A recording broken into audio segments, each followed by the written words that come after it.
Alright, welcome to the grand finale of the Monsters and Memories 5-day playtest.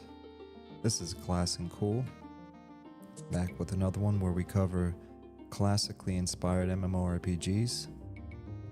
For those of you just joining for the very first time, Monsters and Memories is a classically inspired MMORPG. They have been diligently working on this project for a good amount of years. It started as just as a concept, as an idea, and it's grown into something much more. They are currently completely self-funded, basically doing everything on their own dime. A lot of people working with them are old EverQuest fans, classic WoW fans, Ultima Online fans, basically really into that old way of enjoying the MMORPG experience. They have been volunteering their hard work, time, and energy for several years now. The team's only growing, it's only getting better, but it's a close-knit community. And that goes for both the players and the devs. The devs, they stream all of their progress on Twitch, whether it's Sean, Nick, Zukin, Robert, which he does all the sound and music for Monsters and Memories, so very cool team. I see a lot of cool things coming out of this project. If you want more information, you can go on their homepage, learn more about early access, which should start in Q1 of 2026. If you want even more details, I highly suggest you click on this little Discord logo on the top right corner. That way you can stay informed on when they're going to have the next playtest. Now, even though this playtest is coming to an end, it lasted from July 23rd to July 27th. This has been their longest community alpha public playtest. The next one is happening in September. So if you want to mark the date, Monday, September 1st until Sunday, September 7th. So 7 days. Then after that, there's going to be another one, a November playtest. This one's going to be 10 days, from Saturday, November 1st to Monday, November 10th. I suspect around that time, they're going to go from alpha into beta. It's all going to be, right now it's closed alpha and closed beta probably around that time. And then, like I said earlier, hopefully by Q1 of 2026, we'll get an early access release. They're going to continue working on that, but by that time there will be a $15 a month sub fee, absolutely no microtransactions, no box fee. Basically everything that you're going to be contributing is going to go to building the game from there. What I like is what somebody said, for once quality has arrived before the hype.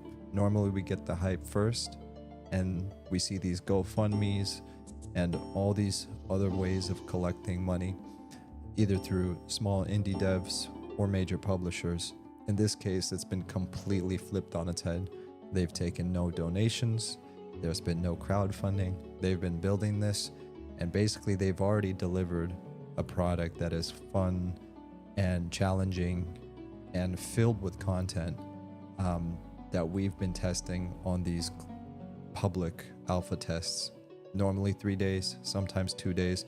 5 days is the longest test they've ever had, which is what we just experienced. So without further ado, I want to close out this week. I want to close out these grueling 5 days. I've definitely been on here a lot more than I normally would. And let's go ahead and hop in and enjoy the last day, at least for now. And then we'll see where our journey takes us today.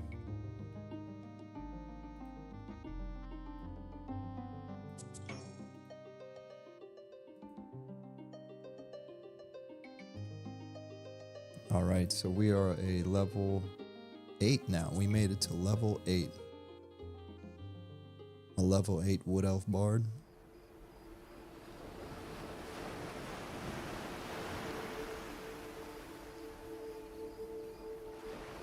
hanging out in Night Harbor right now. It's about to get dark, so I want to run a couple errands, and just while we do that, we can discuss a couple of things. Shout out to all of you that have stuck around with me for the past 5 days. I really appreciate you guys hanging out in the chat. I appreciate you guys, liking the videos, subscribing to the channel. We recently hit 500 subs, which was a huge milestone for me. I think it's again quality over quantity, and the quality of people that have joined us are phenomenal. Whether it's on the Discord or just seeing you guys in the comments, hearing from you in the live chat. Excuse me. It's been a pleasure. Classic EverQuest in the chat. He said my July Alpha run has come to an end. Gotta wake up at 3 a.m. Pacific for work tomorrow. I've got you on TV though. Hey, I appreciate that. I like watching this kind of stuff on the big screen too. I try to keep this in at least 1440p, so it's nice and crisp. And yeah, hopefully we can make it to that boat today. I saw your video the other day at Classic EverQuest of how you took the boat ride, and I think it's phenomenal. It's an amazing vibe. Tyler in the chat said it's been fun. Yeah, it's been fun, but it's not over. This adventure has kind of rejuvenated my excitement for other projects. For example, Project Quorum is going to be coming back soon on August 1st. So we got a couple days to go, and I kind of miss my Wood Elf Druid Dracos on that server.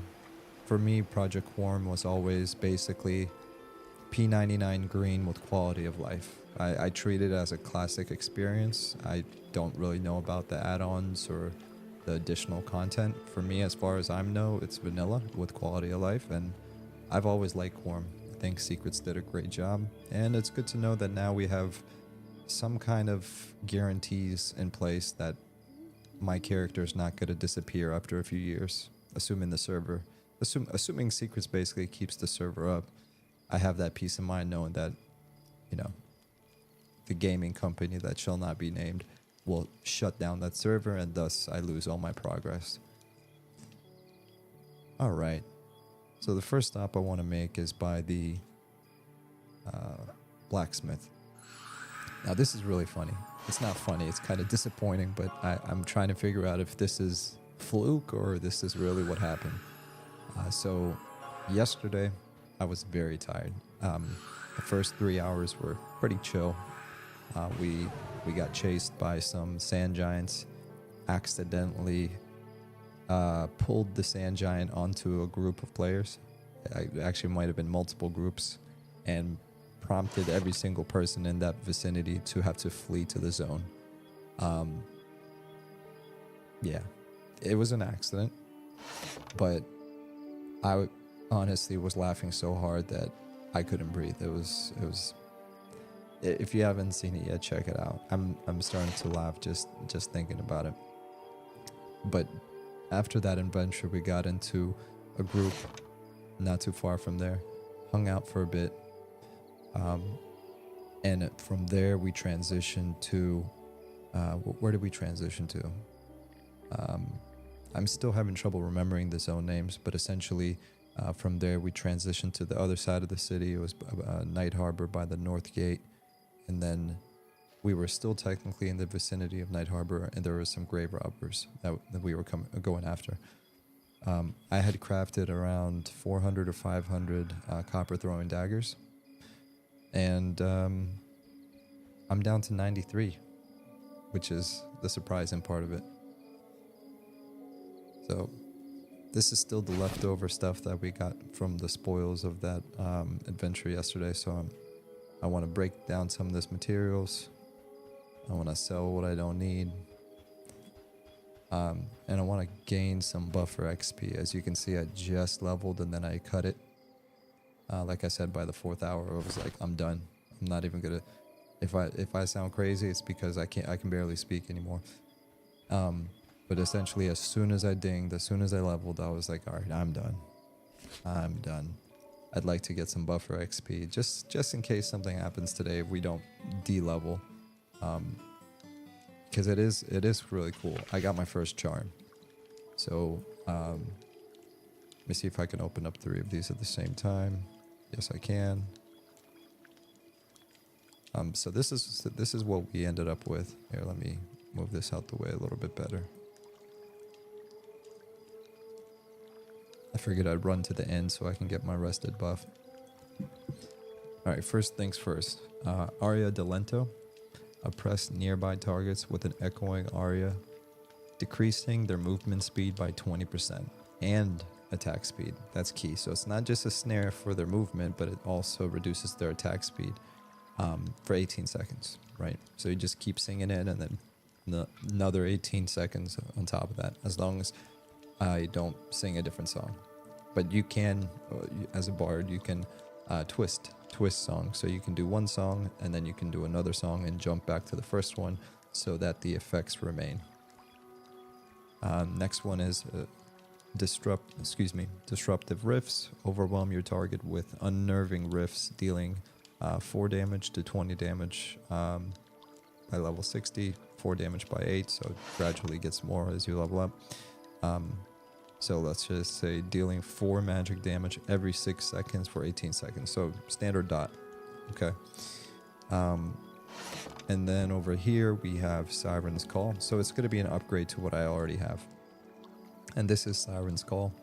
Enthrall your targets with an alluring call, forcing them to fight alongside you for 18 seconds. This is the exciting one. We finally have our first charm spell song. So we're going to try that out. I want to see how that works. As you guys know, I played the Beastmaster during the last test. We made it to like level 5 or 6. I love having a pet by my side. Just helps pass the time, especially when you're doing your slow grinds. And yeah, I want to see how it works. It sounds exciting. All right, now there's just one more thing I want to do, guys.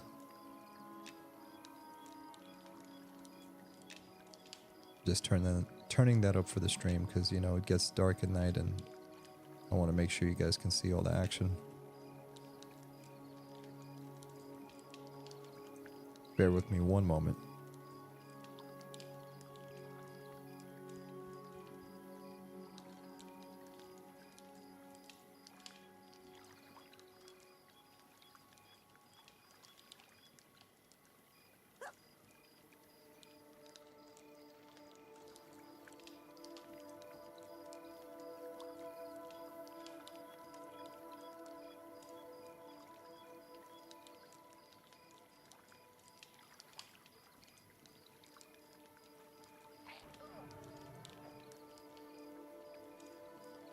All right. We kind of got an ongoing theme here. So I got my coffee, of course.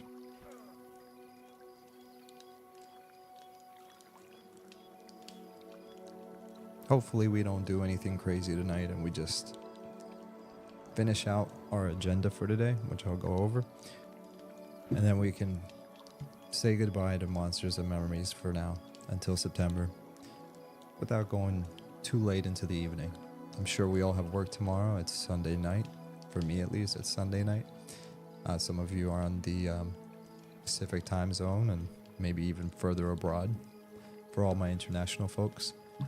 But yeah, the agenda. So I do want to do some exploration today. I've been focusing more on getting to know my class and my character, but now that we're level 8, we have a speed spell where we don't need to necessarily rely on Spirit of the Wild SOW. We can do some more exploration without, if we get attacked by somebody, we can hopefully run away. Unless they're a caster, then we might have a problem. So number 1 is exploration. Right now, we're just going to focus on making a few runs around town. I might do a recap of where everything is located, just in case you guys are new and curious to see how that works. And we're going to try out the new charm spell. That's going to give us an opportunity to get some XP, and we'll go from there. Robert Engstrand said, greetings from my balcony. I had to drag myself out here to get some air. Oh man, it's still hot, huh? He said it's 6:28 to 6:21 a.m. Sunday is going up and chilling to your stream. Have a great last day of the playtest, bro. Thank you, Robert. And thank you for being here. Thank you for all the work that you've contributed and continue to contribute for Monsters and Memories. The music is very iconic for us, so we all appreciate you. And I'm sure many of the other people would agree that even when we're not in Monsters and Memories, we have the Monsters and Memories playlist, the music that you composed playing in the background as we work, as we go out and run errands. It's just very iconic and classic, instantly classic. But I'm glad to hear you're in the future. Since you're in Finland, it's already 6:21 a.m. And enjoy the rest of your day as well. Tyler said, I missed that. Sounds hilarious. Have you considered clipping it? I have. I am. So once the dust settles from the past few days, what I want to do is I want to take a couple highlights, kind of like top 5 highlights of what's been going on the past few days. We'll see how it works. We'll see how it goes. So I wanted to do a clip of some of the top 5 highlights. So I might pick one highlight from each day, just to keep it short and sweet. Just to summarize my 5-day, because you know the game's called Monsters and Memories. We've made a lot of memories. You know, just from level 1. I mean, I could sit here and give you 8 different stories, one for each level. You know. Brain is a little foggy right now, but essentially we've had so many things happening that I could probably come up with a lot more than 5, but I think it's a good number. We were here for 5 days. We give 5 highlights, summarize it in one video, and go from there. But as far as what happened with the sand giants, that I'm definitely gonna clip that. Probably turn it into a short.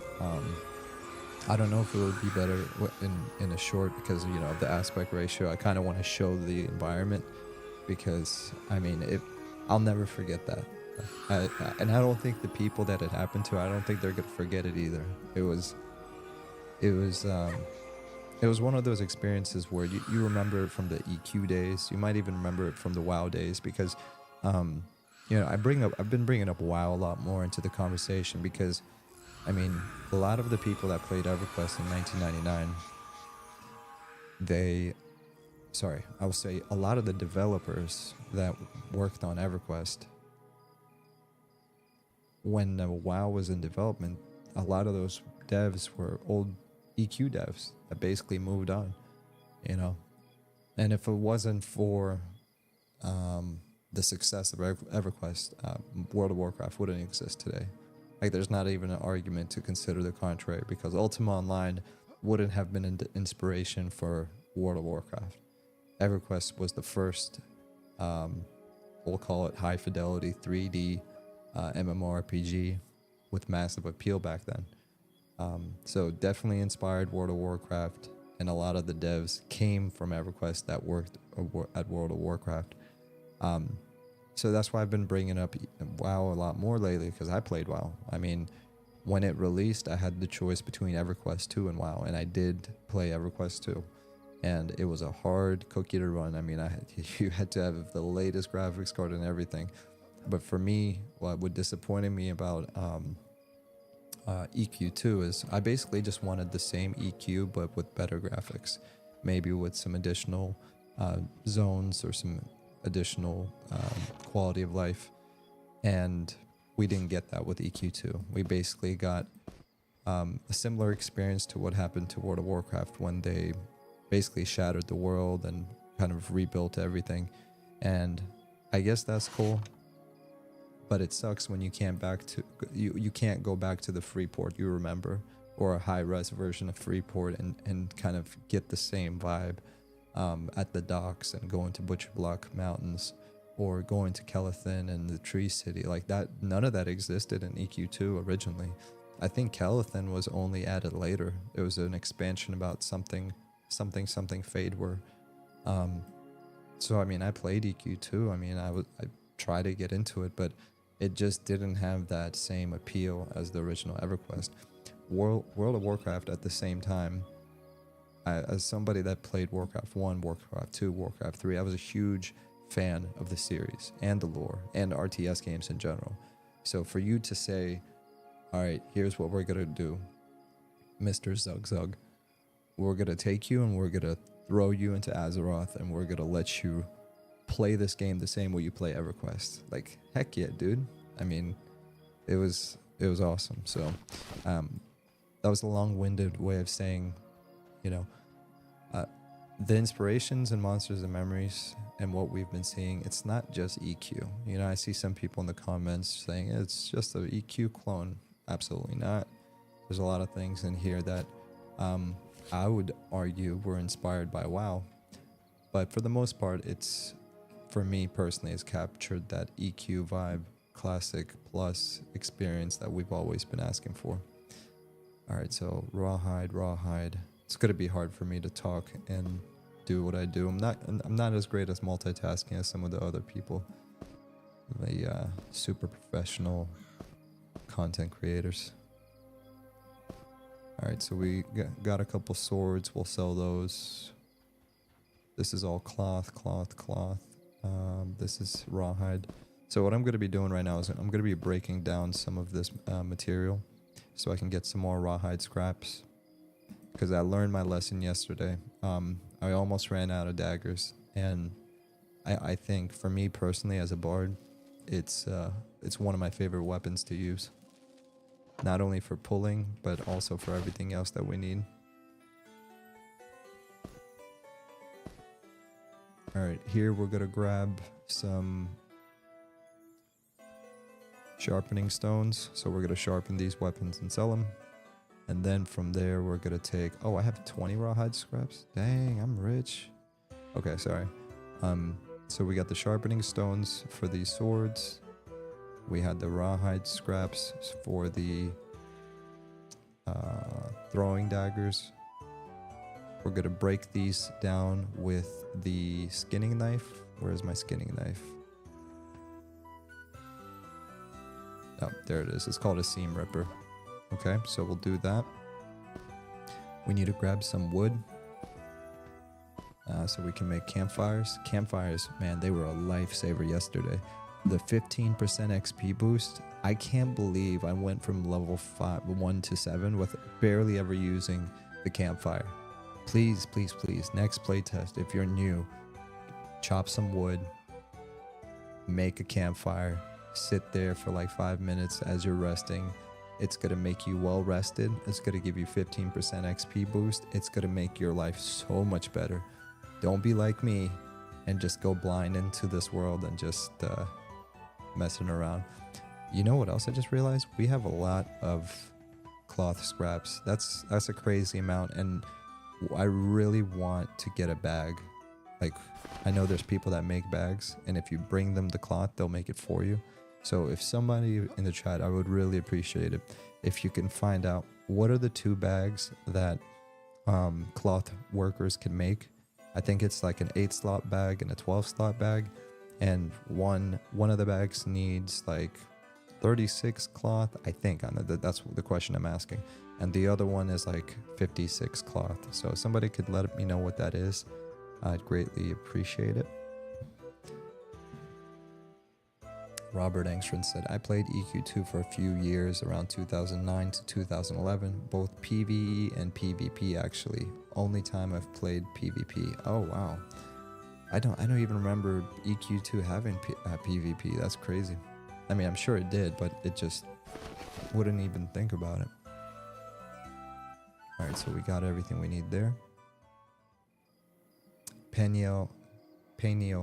Kind of like the zone Peniel. Sorry.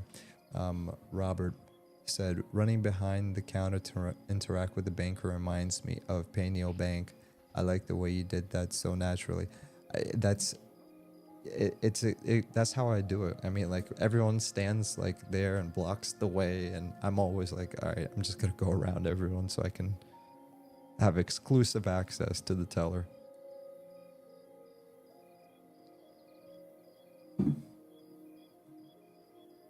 You know, if I were to just summarize my experience over the past 5 days, I'd say it's just a fun place to be.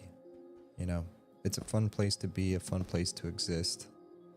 And what I've been doing for the past 5 days, I've primarily been doing it because of you guys. You know, I want to show off the game. I want to show off the class. I want to show off, you know, the progression and everything. On a regular day, if it wasn't for you guys, I wouldn't sit here for 5 hours straight. You know, I did that because I created goals for myself of saying, I'm going to hit this milestone. And being that you guys are with me, I'm trying to honor my word and be like, no, we're going to hit this milestone. But my takeaway from that is you can come into this world, like, for example, doing this right now. Let's say I was running between errands. I got like a 20-minute break off work. Like, I can hop on right now, knock this out so it's ready for later, and just like tidbits of progression, essentially. And it's very satisfying. You know, I actually did that, I think, the other day. I had a little bit of time to kill. I wasn't going to go live or do anything official. But what I did is I hopped in, and I mean, for the 45 minutes that I stayed on, I ended up getting a ton of money and a ton of, what do you call it? Hide scraps. And overall, it was sweet to be able to like jump in, get this done. And then boom, by the time I got on for real later in the evening, I was in good shape. So that's my takeaway from, you know, the past few days is you can come in here and do a little or a lot and still get that, for lack of a better term, dopamine hit. You know, watching the number go up or watching your personal little goals get accomplished. It's good stuff. All right, let's see. We're going to sell this, this, and this. And right now we're just cleaning up our inventory from all our adventures yesterday. I mean, this is something that can be done easily, like especially if you work from home, have a second laptop nearby. Just knock a couple of this stuff out. A lot of people play RuneScape like that. And, you know, they'll have a second browser up and just be chipping away at stuff. And I kind of like that, you know. I used to do that with on Project 1999 with my Druid. I have a level 57 Wood Elf Druid on Project 1999 green. And that's one of the things I used to enjoy doing. Just I'd have it open on my laptop. And, you know, I'd pull a mob, do my thing, and then I'd go back to, and wait for the respawn, you know. It's good stuff.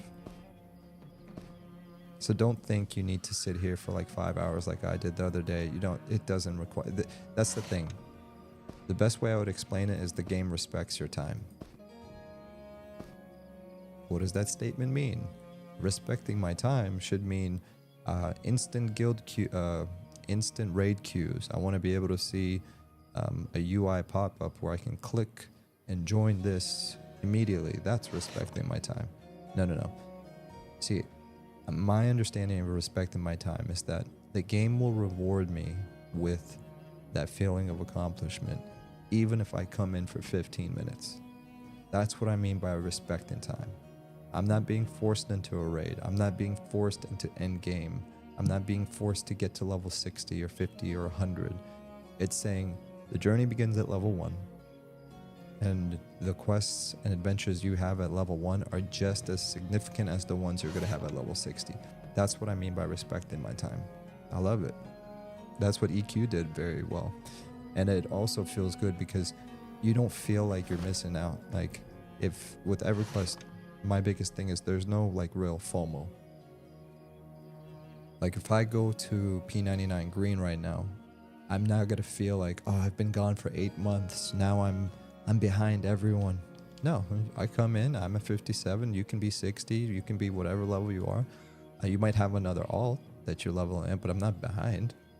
I mean, we're in a world that's alive and there, regardless of if you're in there.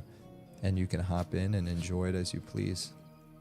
And yeah, that's kind of like the vibe I get here. So, all right, so we'll sell this, sell that. What else we got? I think that's pretty much it. Let me double check the chat because I need to try to keep up. So running behind the counter. Okay, there you go. Whitley cuts 42 cloth scraps and 2 rough thread for a 10 slot extra large backpack. That's the answer I was looking for. Thank you so much. Robert said, can I ask what brand your in-ear monitors are? So the brand is Basin, so BASN. I tried a few monitors from them and essentially they all sounded great. I ended up just choosing the one that I felt was the most comfortable and aesthetically like minimalist, I guess. One thing I learned, man, going back to my point about respecting time, you see how quickly I went through these copper throwing daggers. Like I said yesterday, I had like 500 of them, and then I was shocked when I looked at it today when I logged in. I was like, how the heck do I only have 93? Well, it dawned on me that, you know, as I'm going through the world, I'm going to need to mine. I'm going to need to, you know, collect more ore and just make that as part of my routine if I want to keep having the nice stuff. So again, it goes back to, I might not go in and raid, but I might log in for 20 minutes just to farm a few nodes so I have it for later, so I can craft some copper bars. So when I am ready to come in and commit for an hour or two, I can make my throwing daggers and just be equipped. So yeah, even though I was a little disappointed that I went through them so quick, I mean, I guess time flies, right?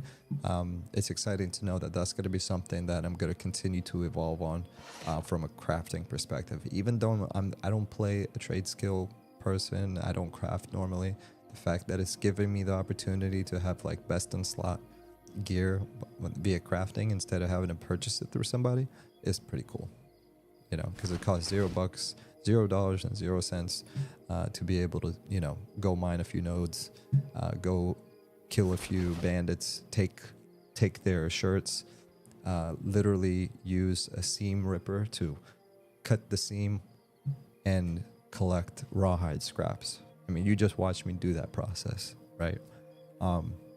So it's not like the game is making you go out of your way to get these things. These are things that you'd naturally get, and it's just putting them to good use. Kudos to the devs for doing that. Let's see if we can make any of these right now. So we have 8 bars.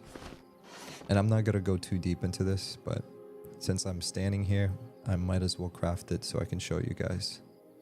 So copper throwing daggers. I don't think I can make 200. Yeah, I can't. I can make 100. So here we go. So now we have 193. There you go. Our hard work put to use. So we're going to leave that alone for now. We're going to move on with our day, but I just wanted to stock up on some daggers and move on. And I'm going to take Whitley's advice. 42 cloth scraps and 2 rough thread for a 10 slot extra large backpack.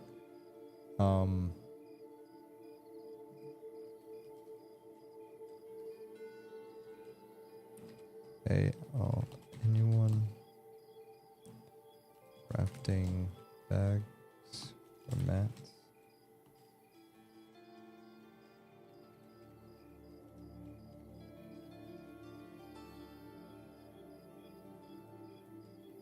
Hold up.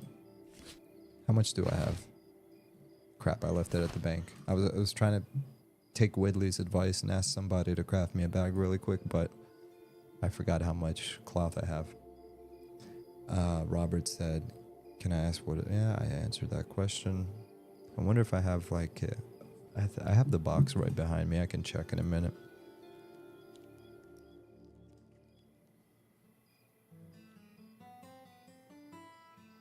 Yeah, I know it's in the closet.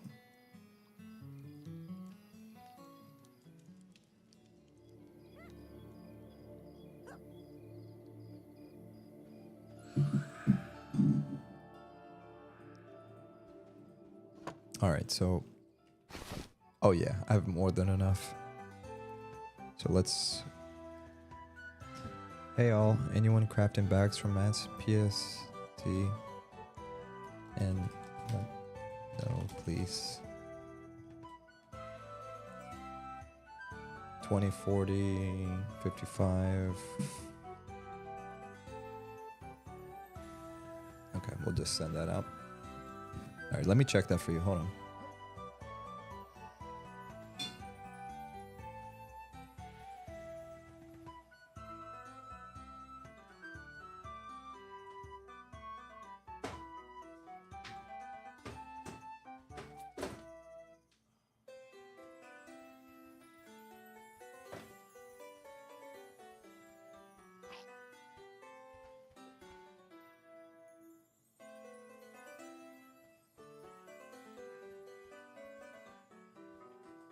Well, that's weird.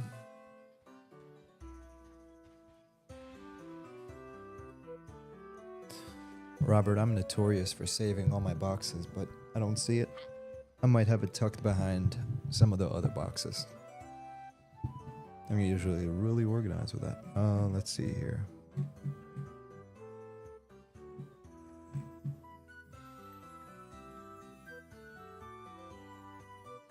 Okay, anyways. So, if somebody hits me up for bags, great. Otherwise, let's just keep rolling.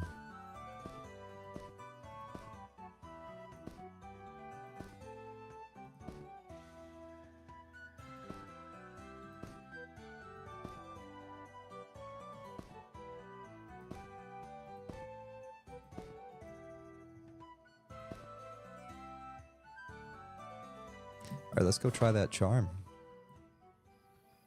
I'm excited. I guess we can try it on a low level first and see how well it works.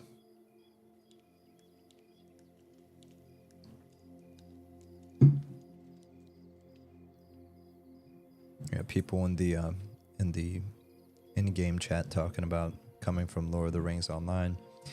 You know, pretty much any of those MMOs, anyone coming from those kind of MMOs would love this. Let's see here.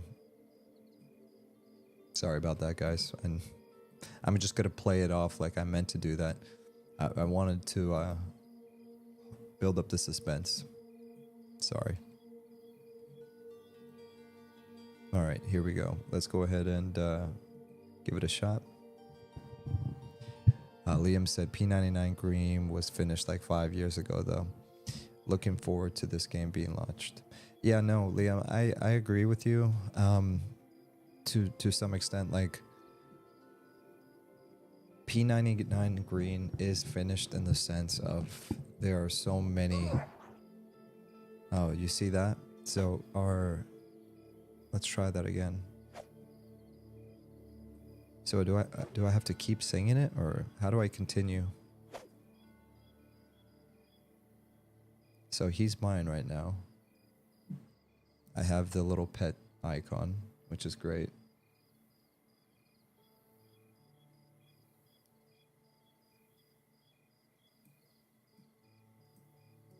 What was I gonna say? P99 is finished, but like for me it's not finished, right? Because I still haven't done all the raids. I haven't done a lot of the other stuff. It's finished to me in the sense of there's not a lot of influx of low level players, and for me that's really important. I really enjoy coming into, you know, the old zones and seeing all those people there. So when there's just a bunch of level 60s, it's kind of disappointing, you know? So I agree from that standpoint. Quorum too, I mean, I guess that's why I play Quorum instead of playing P99 right now, is because it's still new enough that there's low levels, you know, expansions are still coming out. There's going to be new influx of low level players occasionally. And that's really important to me for my enjoyment. It's not fun when, for me, it's not fun when everyone's already level 60 and no one's really there for there are, what's the word I'm looking for? they're not there for the journey so far anymore. Like the level 1 to 60 journey, they're just there for the end game. They have all their level 60s, all of them are maxed out, everything is best in slot. They just do rotations between raids, and there's nothing wrong with that. I'm sure they have a lot of fun. As a casual person, I just enjoy the process of getting to level 60, you know. I like to make alts as well, but all right, so I'm curious now. So this is a enthrall target, then fight alongside the. This is a singing ability, not trigger. No, sorry, cast time 3 seconds. Mana cost. So wait a minute, this costs mana. Oh, so this actually costs mana. Let me try this again. So what's the point of this? So Siren's Call. Okay, so that's my little pet now. Good.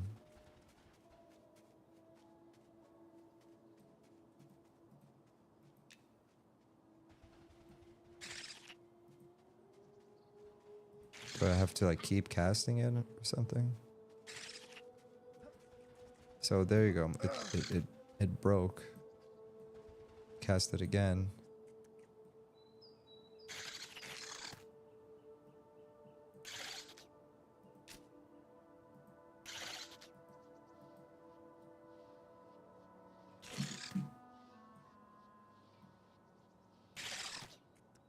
Interesting.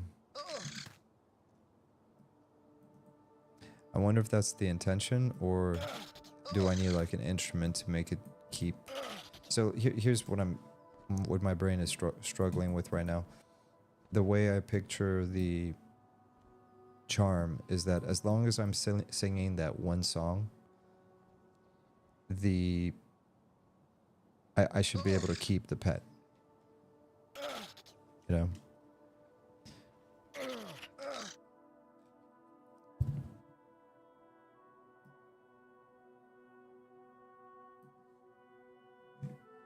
But it's not the case, and I want to know if it's because they're still working out the class, which a lot of these classes are still being worked out, you know.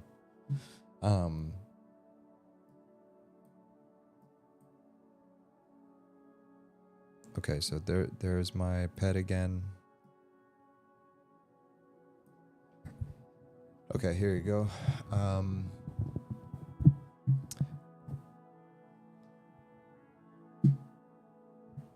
Bard charm. Carlos said Bard charms never lasted that long in EverQuest. I would think it's similar in Eminem.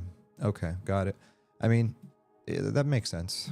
So essentially, I guess the use case for this is if we are in a group, we pull like say 3 mobs. Normally, what you would do is you would, have 3 mobs. You mez one. You stun another one or whatever. You root another one, and that way you can focus all your attention on one mob. So essentially what you can do is you can have those 3 mobs, you can mez one, you can charm the other one. That one's going to beat up on your main one. Hopefully pull aggro so they can hurt each other, and then you just charm it again. So something like that. So I can see it working out that way, especially if you have like a tank taking most of the damage. All right, so let me back up here. So Liam said just needs a new server is what I was trying to say. Oh, 100%.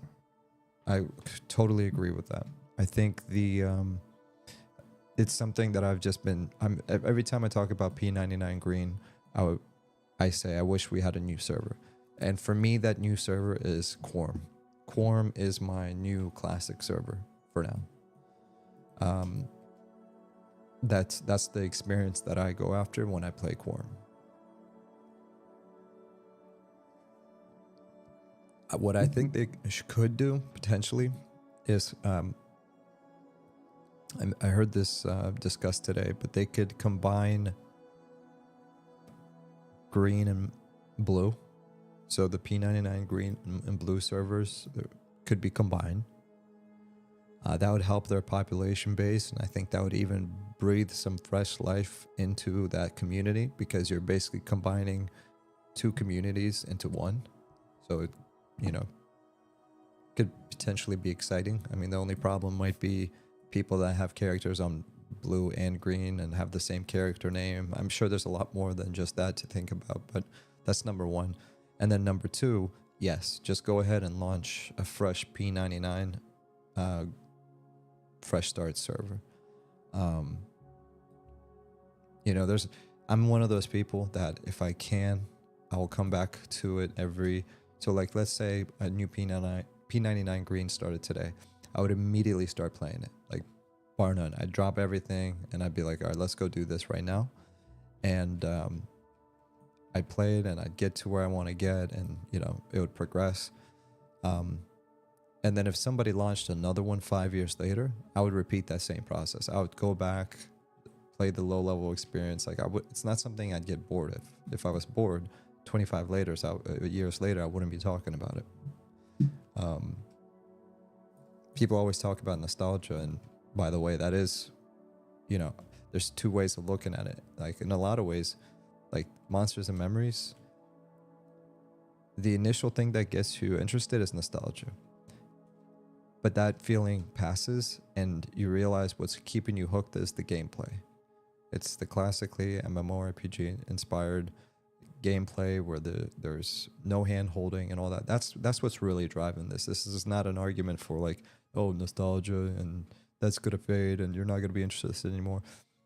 The nostalgia argument is a very weak one, because yes, we come back to EQ for nostalgia, but we stay for the gameplay, you know. So I wouldn't mind doing it every 5 years if we had a new P99 green server every 5 years. Robert said, yeah, I'm a P99 fanboy for sure. I just hope blue will merge with green. Would be a good project. Okay, there you go. So you were already on the ball with that. Carlos said, I played on both blue and green and I enjoyed my time leveling, but I think the biggest issue with P99 is the poop sock in the end game. Yeah, I think that's why I liked THJ so much. Carlos said, I get to revisit the old zones in my own time and get the dopamine hit.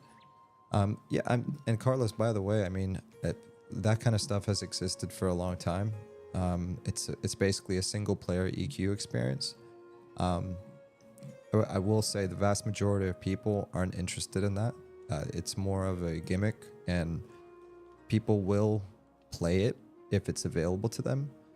But if you ask the classic EQ fans that are still playing to this day, what do they prefer? A classic experience with some quality of life, or something that's completely different and a custom? I mean, they would definitely say that they want the original experience, just like improved. Yes, there's a lot of poop socking and stuff like that for that old experience, and from that perspective, it makes sense why people like THJs, because they can go ahead and experience all that end game stuff without having to do the normal work that you need to do to get there. I used to do that in the early 2000s. What I would do is I would like emulate my own server, and I would go basically full god mode, and then I'd teleport myself to like Nagafen and I'd kill it, you know what I mean? So I completely understand why people want to do that, and there's an appeal for that, you know. THJ sounded like something really cool. Actually, you know what it reminds me of? It reminds me of Project Epoch. World of Warcraft just launched something very similar. You know, they have Turtle Well, which is more like Classic Plus, and then we have Project Epoch, which is more like custom this, and you know, you can be anything you want to be. And the reason why I just said it's not EverQuest anymore is because the whole what made EverQuest so good is the interclass depending on each other. You know, the mercenary system in EQ, the you know, multiple boxing, all of those things detract from what made EQ great. Those are more like solutions to the problem of the game being dead. In many ways, when the game becomes dead and you lose the ability to play with other people, it becomes almost impossible, like to your point about poop socking, to enjoy the end game content. That's very sad. instead of getting more tools in your toolbox, they basically say, hey, we can't solve the problem of giving you more tools in the toolbox, and we can't attract players back into our world. So here's the solution. We're going to turn it into a single player experience. And that's exactly why I left EQ. And this was around the Planes of Power era. I was just like, it's over. I'm like, it's over. The zones are empty. Nobody's here. Like, everyone's just, I'm sure there was fun to be had, but, in my young brain, I was like, I'm not having fun anymore, And the same thing happened to World of Warcraft. The same thing happens to every single MMORPG. It's because expansion after expansion after expansion, the world gets bigger and bigger and bigger. And like, your brain is like, hey, that's a good thing, right? It is. Only if with each expansion, you're expanding the player base by that much. But in reality, their player base is shrinking and shrinking and shrinking. The world is getting bigger and bigger and bigger. And it's just walking around a ghost town. And what drove us originally to these experiences, that there's other people in this world that you can share this experience with, and you can depend on other people. And a lot of people complain too. It's like, well, I don't like having to rely on other people. Play a different game. It's like, the game should never have to change because of a minority opinion. It's essential that you find solutions to your discomfort. I personally don't have time to group. That's why I play a druid. I soloed my P99 green druid to level 57.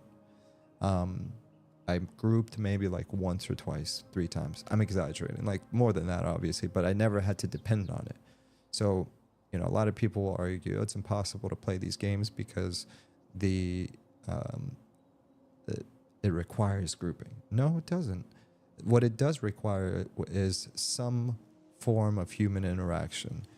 You are required to go into the East Common Lands tunnel sometimes and buy from other people if you want the best in gear loot. You are going to rely on other people when you want to get to the other side of the world because, sorry, there's no books. There's no POP books. There's no fast travel. There's no flying mounts like WoW.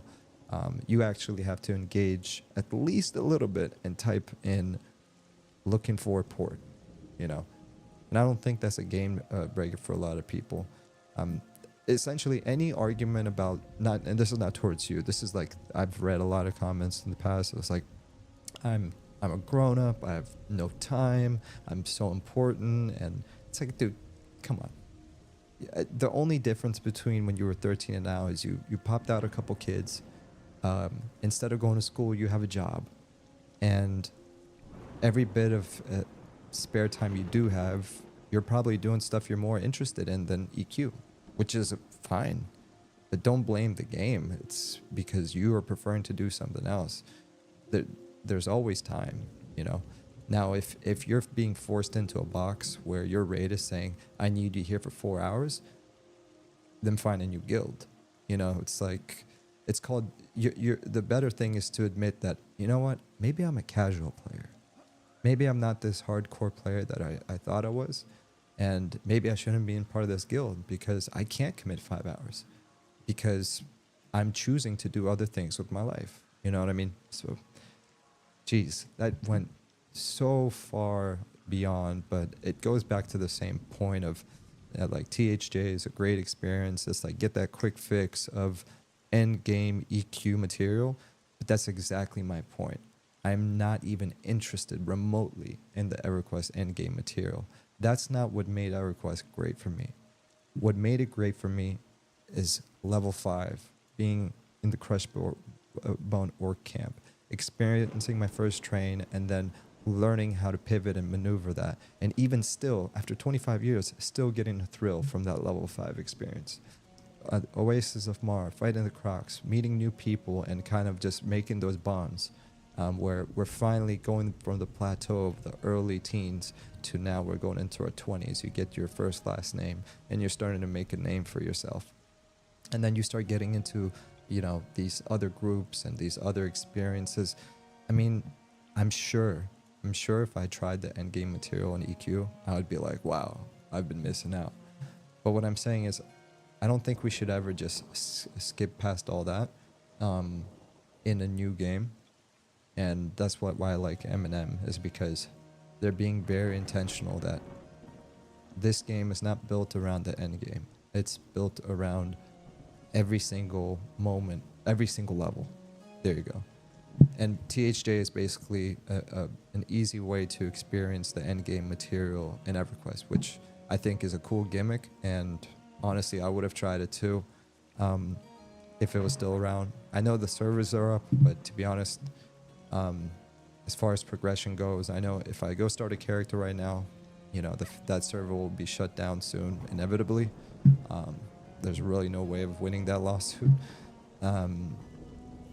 Just because there was, you know, chrono involved. There was the RMT chrono in-game currency. That was like the nail in the coffin for them. If they didn't have that and they were just taking like donations for the server upkeep, it would have been fine. But they kind of shot themselves in the foot there and really jeopardized the rest of the emulator community, because I can't think of another time that any of the emulators really went out of their way to make a profit, you know, even forming an LLC and doing all that other stuff. So, you know, I hope they learn from their lesson, and hopefully it's a warning for any future people that decide to make EQ emulators. And just like, you know, as much as I don't like Daybreak, it's like you can't just steal people's IP and then make tens of thousands of dollars off of that, you know, regardless of how good your experience is. You know, stealing is stealing. So I'm really cheering for the M&M. Jeez, man, I'm so behind. I did this to myself. Oh, okay. Liam said, I played on green when it launched and it was a lot of fun to go through that progression. So I'm really cheering for M&M to have a similar vibe. It 100% does have a similar vibe, and that's kind of why I'm liking it. Speaking of similar vibe, let's go over to the docks and see if we can get on the boat. Carlos said, no doubt, the progression and leveling process in EQ is hard to match. I've still yet to play an MMORPG that beats EQ as my favorite MMORPG. That's essentially, you know, my takeaway from these past 5 days. I mean, I'm going to read what I wrote on my Discord, just so you guys know I'm not making this up. So, what did I write? This is going to be very corny, but just hear me out. So this is what I wrote on my Discord. I said, this is the best MMORPG I've played since EQ and WoW when they first launched. I'm truly grateful for the dev team that brought us this miracle of a project against all odds. So, and that was just like a genuine feeling I had, just like from retrospective or looking back, reflecting on the past few days. And like, you know, the combination of what I've experienced so far, what I know about the dev team as a whole, and just like their passion and their ability to, it's not an ability, it's just like they want the same thing we want, you know. It's really cool that we even have this opportunity. So I'm really cheering, no doubt. Sorry, Carlos. Bar charms never last that long. Oh my gosh, am I that far behind? Carlos, jeez, I tried playing Quorum, but I couldn't get past.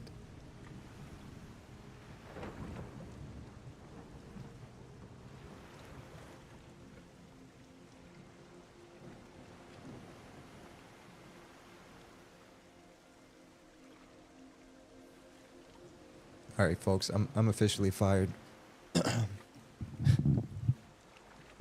I'm so far behind, it's not even funny.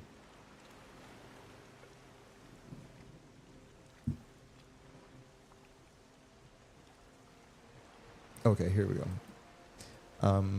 So Bard Charms never lasted that long in EverQuest. I would think it's similar in M&M. It's an oh crap moment type of thing. You charm it temporarily for crowd control, 2 mobs at the same time while they beat on each other. Yeah, makes sense.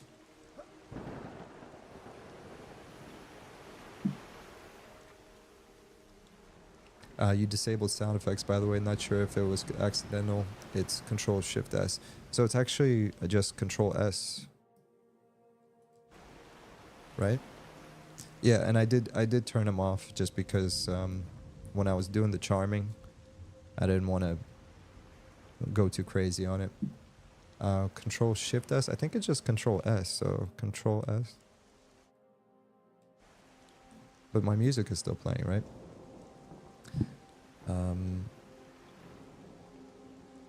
But then again, so Carlos said, but then again, it's Eminem, so it could be changed. Good to ask in Discord. Yeah, everything is subject to change. Nick was talking about how they're putting more focus on the class development right now, so that's really cool. Robert said, you can enable sound effects again inside the UI also if the hotkeys mentioned aren't the one. Yeah, no, they recently added that, so, you know, kudos. I think Nick brought it up on his last stream. Carlos said, I really tried playing on Quorum, but I couldn't get past the janky controls. They fixed that? Oh, I know exactly what you're talking about. And yes, they did fix that. It was unplayable for me. When Quorum first came out, it was completely unplayable. And I mean literally unplayable, because I had an AMD PC, and because of my multi-thread something, I couldn't run the game because it always thought I was like at a 4,000 FPS or something like that. They fixed all that. So they did like a Zeal patch. The name of the patch is Zeal, and yeah, they fixed all that. The other thing they fixed is they fixed the camera, so it's actually smoother than it is on P99 green. So like you can get like a nice smooth shot like this. You can zoom in, you can zoom out really far. They added a lot of quality of life. So again, from when it first started, it was horrible, and for what it is now, it's very smooth and really good. They also added like other stuff that I'm not a fan of, like they added maps, they added target circles. All of that is optional, but it's stuff that, you know, people like. Like I'm one of the crazy people that I'm like, I don't want the target circle, I don't want the map. You know, if I want the, where's my map?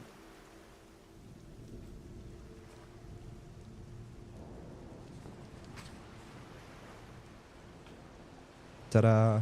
I have a map, and I didn't even need to put a, you know, push a button. It's right in front of me.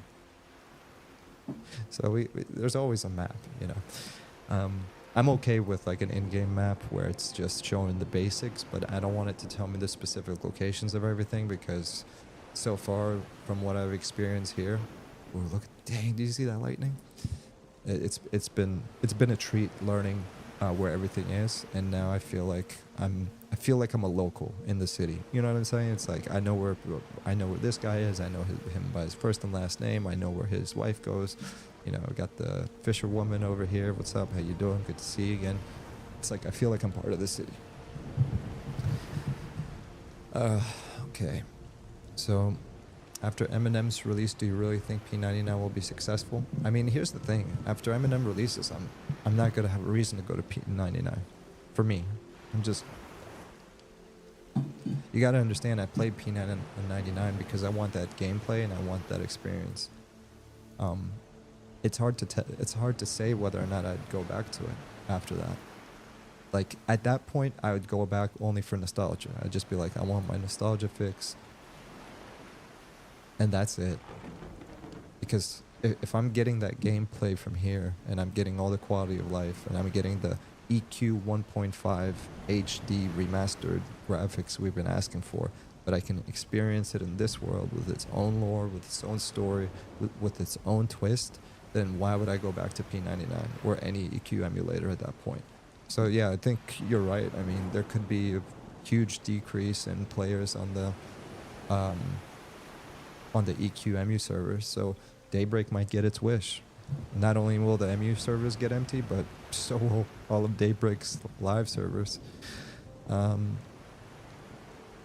Eminem pretty much, after Eminem's release, do you really think, Carlos said Eminem is pretty much a reimagining of EQ. I don't know if I could go back to EverQuest unless they re-release it with U5 graphics. Yeah, I mean, so I'm going to address the second thing. I would only go back to EQ Live, like as far as the company, I would only go back to them if they re-released it with U5 graphics, if they kept the classic Antonica, what is it called? So Kunark, Valius, Antonica, Fadewar, Otis. If they brought this back, revamped it so it would be in, you know, it doesn't have to be Unreal. I mean, let's do Unreal, sure, but kept the good art style with an Unreal Engine or Unity, whatever it takes for it to look good. Like, it doesn't have to be like, what's that game? What's a good example of this? It doesn't have to be like Star Citizen level of realism. You can still have like an art style similar like this, but in Unreal 5 or something like that. So that's number one. I would want to see that. I'd want to see the classic world brought back. And then I would want them to add stuff to that classic world, not right away. Just build the original first, and then add additional content to that existing world after like year 1, year 2, year 3, and build on the original classic experience the way it should have been from the very beginning, instead of SOE wanting to push a new expansion every year, because a new expansion back in the early 2000s meant another $50 box that you walk up and you pick up from Best Buy. I remember every expansion I ever bought, when I had to go over to Best Buy, I physically picked up the box, I paid for it, I brought it home. That's how they used to get. They didn't have microtransactions back then. So after you sell the game initially and the $15 sub isn't enough, how do you make more money after that? You sell another expansion, right? So the need for another expansion goes away, because essentially they rebuild the classic world and then they can just add additional content and keep people there for a very long time. And Sean talked about this in the short that I posted, and he also said, not only that, but you can do that, take the money you made from that, and then go make a proper successor to the original EverQuest, if you so desire to start a new project, you know? And as far as your first statement, Eminem is pretty much a reimagining of EverQuest. I mean, Eminem is a reimagining of the classic MMO genre, you know? It's not EverQuest, it's not World of Warcraft, it's not Dark Age of Camelot. It's taking the concepts of what made those games great, and they're putting it all together. Yes, there's similarities as far as like some of the spells and some of the abilities, but those same spells in EverQuest have a lot of similarities to stuff that you'd find in a D&D book or in a Baldur's Gate game. Like, it's all from the same fantasy universe that we know and love, all the books that we read as kids and all that. So, you know, EverQuest never had exclusive rights to these ideas. What EverQuest did is it took all the ideas that we grew up reading about in books and reading about in Lord of the Rings and Dungeons and Dragons and all the countless fantasy books, that took those ideas and put it into a 3D world that it's like we've been asking for. That's what made it so freaking popular. But yeah, you know what I mean? We're playing with semantics. We're saying the same thing. I always hear it's EQ clone. It's like, it's not. It's taking concepts that made EQ great, and this is completely stands on its own without even having to be like compared to EQ, you know? But yeah, reimagining of EverQuest. Yeah. Liam said, I have a few BIS cares on P99 Green. I mostly just like hanging out in East Commons, the raid stuff, because the stuff became too socky after seeing all that. Yeah, I mean, that's what I do. I mean, honestly, better raid content would be the solution to that. If you're making a Classic Plus, there's so much room, there's so much room to work with here, you know? There's plenty of extra raids or dungeons that can be added to the existing world without having to, you know, add another continent. And sure, you can even tweak some of the other raids. So that's why a Classic Plus experience would probably solve a lot of those problems without having to, you know, do what THJ did and say, you know, THJ, let's just call it what it is. It's its own interpretation. It's its own game. They've taken the EQ graphics and just basically put their own type of game on top of it. So it's not a fair comparison, first of all. But I'm talking about specifically EverQuest. Taking that original world and just adding on top of it would be great. But yeah, I'm the same way, Liam. I just like hanging out or grouping or doing other stuff or just soloing. Liam said I made friends with some really cool peeps on Green though. It's kind of awesome. Yeah, and thank you for reminding me and yourself. I mean, one of the main reasons why we had such an impactful experience is because of the relationships that we made along the way. Hence the name of this game, you know, Monsters and Memories, because that's the core of what this experience offers you. It's not it's about monsters. It's about the grind, you know, the crafting, the loot, you know, visual progression, character progression, class progression. Like, sure, it's all that stuff, but it's also about the memories. It's the crazy running to the zone because you're getting trained by like 20 spiders or 20 orcs. It's the crazy memories of sitting on the beach fighting crocs, and then all of a sudden a sand giant. The next thing, basically sitting on the beach, and then the next thing you see is a loading screen because a sand giant snuck up on you and took you out. It's the memories of asking a simple question in chat and having the person come and take you under their wing and say, hey, follow me. Type/follow. Let me show you a couple of things. That was my first experience in EQ when in 1999. Never forget it. So all of those experiences, and that's, again, hence the name Monsters and Memories, because those are the two concepts that make this such a good experience. And no, it doesn't mean you have to be in a group 24/7. Like, what a low IQ thing to say. Not saying you, but like that's, I don't like these games because I don't have time to group because, you know, I'm such a busy person. It's like, low key, they don't even have a job and they're just trying to gaslight and make you think that they're important. Robert Engstrom, okay, cool. I'm happy it wasn't accidental. I would have needed to change it. Yeah, no, Robert, I'm actually glad you guys added the Control S feature, because especially when you're on stream, when you're inside of a dungeon and like everyone's yelling at the same time, when you're hitting them like, it probably can get overwhelming, especially if you're wearing like headphones. I like this exact spot in Night Harbor, watching the shoreline from there with Fallen Watch Castle in the background. Yeah, this is a great place right here.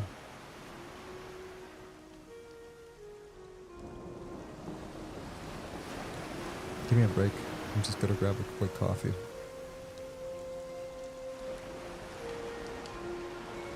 Just 2 seconds.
I'm still trying to catch up on this.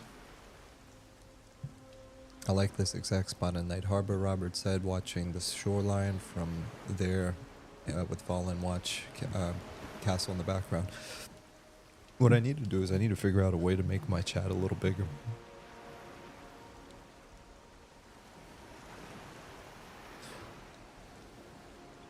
Robert said, when I made the 8-hour night ambience video, I picked this exact angle from the game. Well, Robert, great minds think alike. And that's another thing. It's like, if you enjoy it, then you can imagine that other people enjoy it too. You know, so we really appreciate those videos and all of your content. It's awesome. You know, the vibe is... That's another thing, a lot of games, like WoW did a great job of doing that. They built a world that really just captured you, you know, even though you, like in Classic especially, you pretty much did the same thing. Go kill 20x mobs, right? And you do that from level 1 to 60. Because the world was so rich, you pretty much forgot that you were doing the same thing over and over. Because the world was just so rich, you know. And plus, we didn't have anything else like it back then, from like a theme park perspective. Carlos said, I like to see an in-game map, but tied into an archaeologist profession. So, do you see the lighthouse right there? Right there. If you're looking at this area, there's actually a cartographer trainer over there, so you might get your wish. You might just be able to make your own maps, but that's still under development, so stay tuned. Liam said, I actually respectfully disagree with your take on redoing EQ and Unreal. I think the graphics are part of the charm too. Yeah, exactly. So what Liam is saying is I agree with that. It's not that we want to see EQ remade in Unreal graphics.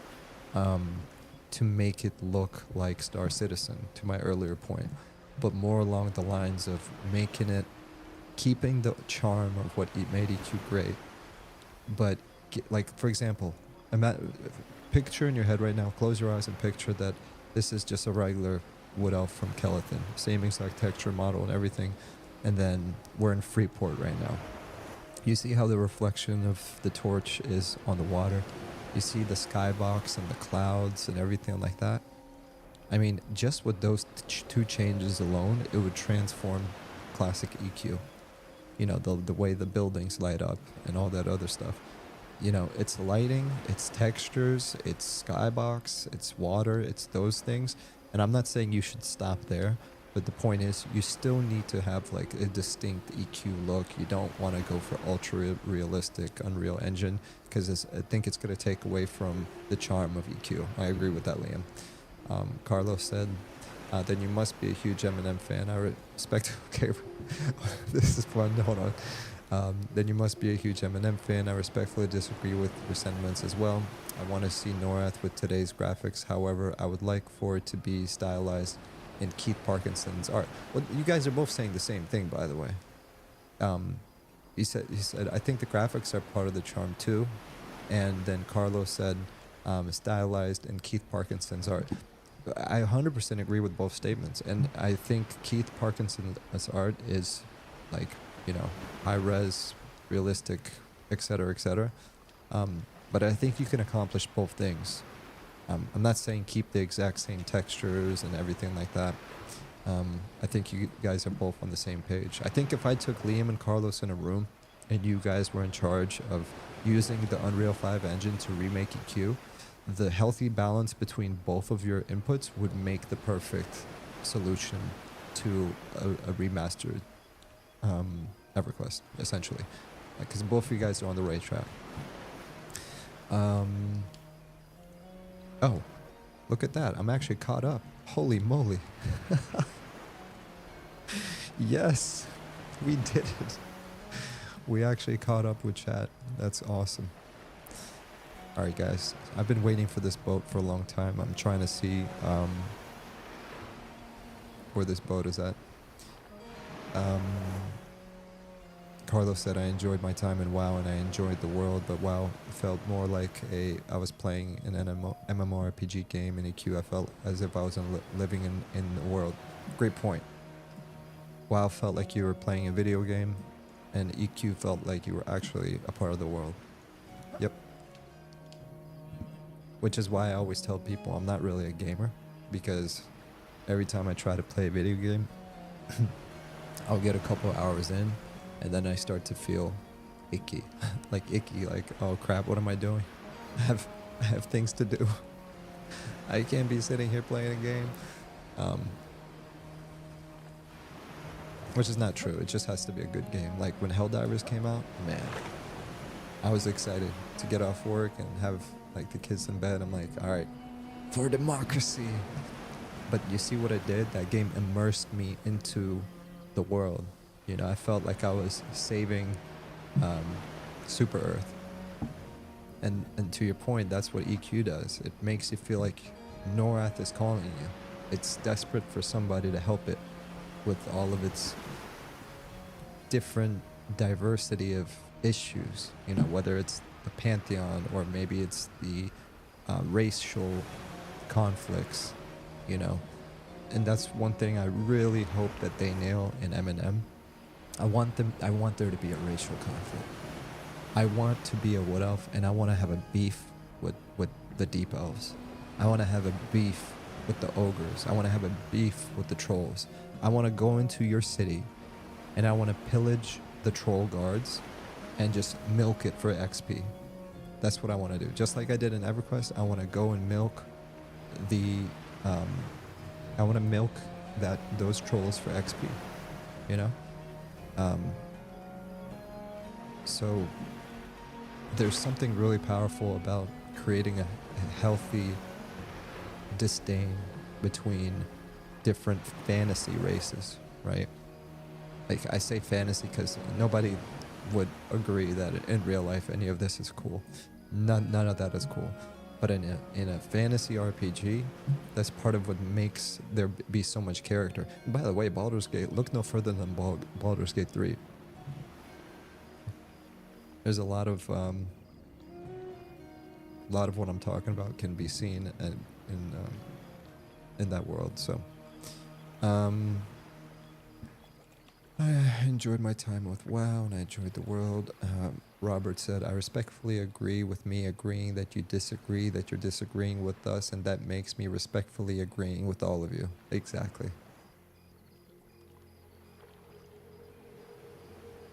I mean, and look, even with this low poly art style, like when we were swimming from over here, right? There's just, it feels like there's life over here, you know? And this life is diverse than the life that's over here. Here it's kind of more like rigid and structured. Here it feels like a little loose, like if I was a bandit, I'd probably be over here, you know, walking between the alleyways, you know, pedaling some kind of scarab legs or something.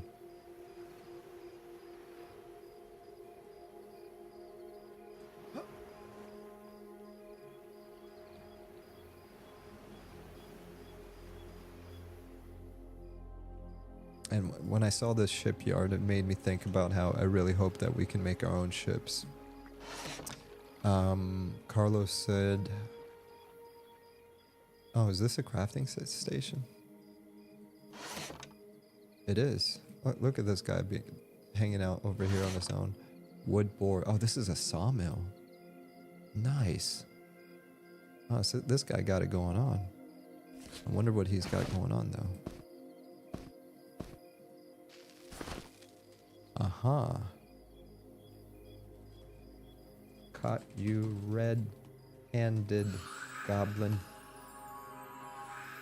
What dirty deeds are you up to? Like, for example, he's a goblin, and my immediate prejudice towards him is he's up to no good. Because he's a little goblin. And I've had a past with these goblins as a wood elf, and I don't like them. Tiff just said yes. Be safe. But no, I will be watching from the treetops. And there we go. And we leave them with that.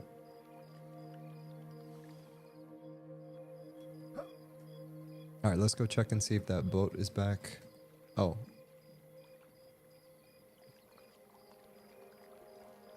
Let me see what these go on. I hate the concept of daily quests. Unfortunately, most MMORPGs nowadays are all about trying to get you to log in artificially by adding dailies, wikis. Yeah, that's why the indie game dev scene has blown up. You know, because when you have people that don't have the same stake in the game as these large publisher companies, etc. It's a lot easier to work with indies because they're a little bit more humble with their financial responsibilities. They're like, if they make $1 million, that's life-changing for them. And for those big companies, they're like, $1 billion is not even scratching the surface as far as what they prefer. So the fact that the technology has gotten to the point where indie devs can basically create masterpieces without needing a whole bunch of people is pun intended, game changing.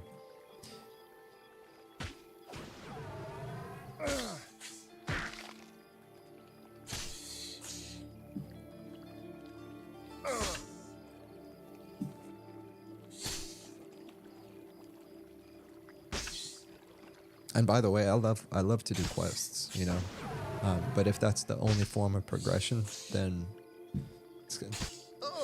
It needs to be a healthy balance.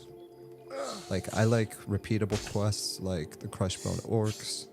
I like the complex quests like the Testament of Veneer. I like, again, I think those are the two examples I would bring up. And then, of course, the classic WoW quest of kill 20 of these mobs and come back to me. I think a combination of those three things, and then what Eminem is trying to do is also bring in like mud commands, is go to this archaeological site and search for X, Y, and Z. And you have to find that one area that looks suspicious and odd and out of place, so you can go ahead and quote-unquote search that area and find something using mud commands. You know, I want to see all of that, but I don't want that to be the main thing that for, like, as far as progression. Like, I think turn-in quests should be perfect for turn in 10 belts, 15 belts, 30 belts for XP. I think for gear and other stuff, it should be those complex quests that require you to engage with, you know, mud commands, killing a high-level mob, doing other stuff. And yeah, there should just be like different ways of progressing, and it doesn't necessarily have to be XP. It doesn't necessarily have to be XP. It doesn't necessarily have to be an item. It could be a key. It could be completing this quest gets you the key that you need to be able to get into the dungeon that all your boys are already in. And it's a no-drop key, so you can't trade it. It's the only way to get it is to complete the quest. You know, and these modern games, you know what that's called? That's called a level lock. You walk up to the gate, and then you see this big pop-up, immersion breaking pop-up that says, you must be level 50 to enter this dungeon. It's like, oh, basically you're telling me I need to play the game some more. Okay. Versus when it's a quest, it's like, you can get it at level 1, but you're going to have like some level 50s help you sneak you in there so you can loot the right mobs at the right time. And that's the other thing. If there is a quest like that, I think you should be able to do it at level 1. Not that you would, because it would be worthless for you to have that key to enter that dungeon. But again, any kind of artificial level caps, I'm not a fan of. The same way I don't want a targeting ring, I don't want to have an item that says corroded bronze short sword of flaming fire, level requirement 40. I hate that. I hate that. Don't tell me what I can or can't do. If it's a proc or a spell, fine. That makes sense, because you can call it like, you know, if you had King Arthur's sword I can hand it to you, you can hold it, but you can't wield the magical power of King Arthur because you're a peasant. You know what I mean? In the same token, you can have a very high level sword. You can get some of the benefits out of the damage versus the delay ratio, but even then you can't get the full potential of the attack because your stats aren't high enough and your offense and one-hand slashing skills are not up to par. You know what I mean? Because you're a low level. So we already have all the safeguards to prevent like a level 1 from being like a dragon slaying OP broken character, you know? So what is the point of doing level caps for any kind of item unless you're trying to keep people on a what do you call it? On a track, you know, on a rail. And I hate those rails. Anything that reminds me of a rail and that you're trying to lead me somewhere makes me feel like I'm playing a game. And I don't like playing games. Unfortunately, yeah, Carlos said exactly. I want to take the wrong turn and have guards or other factions chasing me down due to my following of a specific god or me being a specific race. 100%. Oh my gosh. Ladies and gentlemen.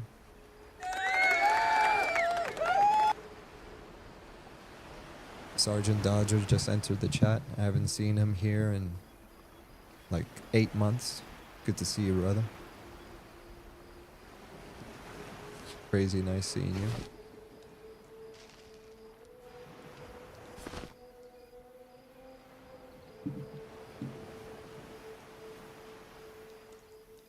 Whoops.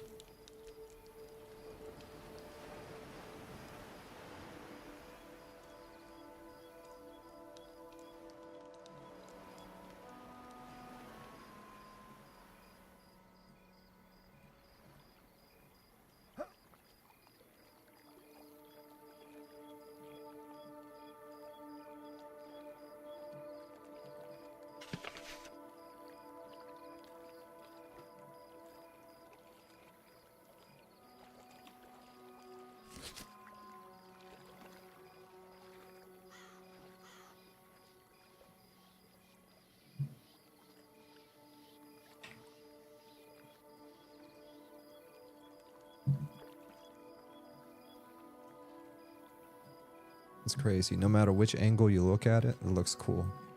It looks cool from this angle, and it looks cool from this angle.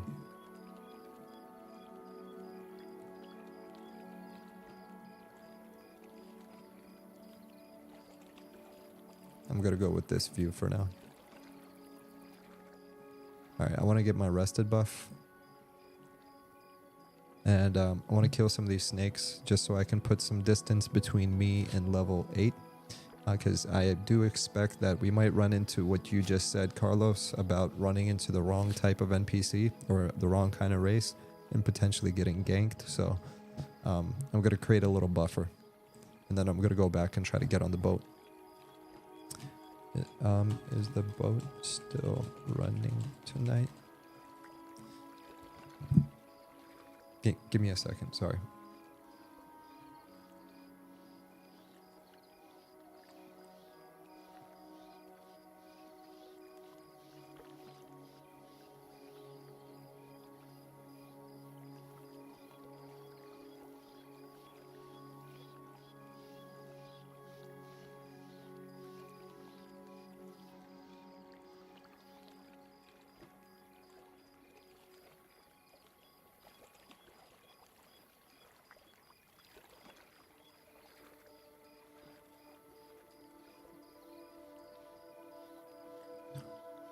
Carlos said turn in quest for faction stuff is fine.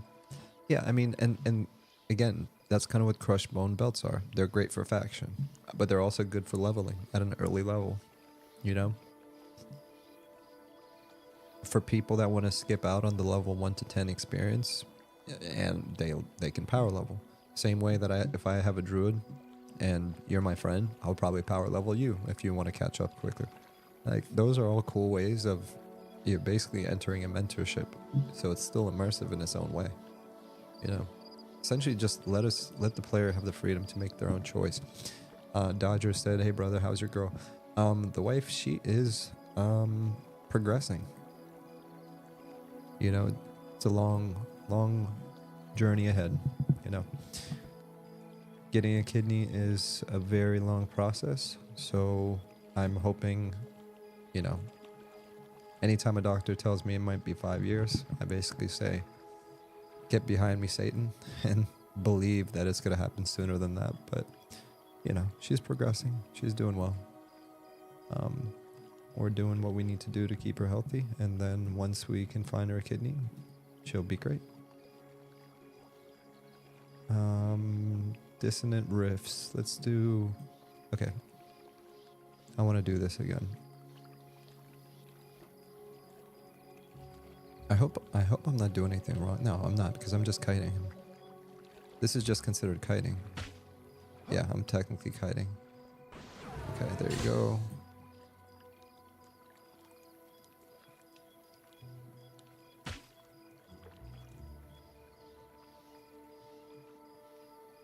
I got, so just so you guys know what I did there, I see where when I conned myself on the bottom left of the screen, it says you feel well rested. So that's what I mean by getting that XP boost.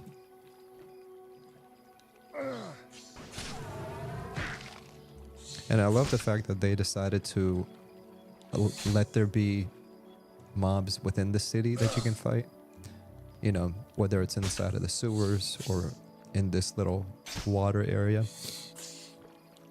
I don't want the city just to be like a nice little cozy place. I want it to be a cozy place because after dungeon crawling in the deep dark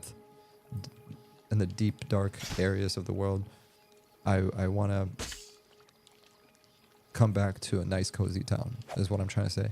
But it would also be nice if there was things you can fight in XP in the city itself. And you know, I just put this campfire down. That's how you get your rested buff. But you can also come here to this innkeeper and notice on the top right it says warmth of the hearth, and that's one of the other ways that you can boost your that's how you can get the rested buff. So there you have it.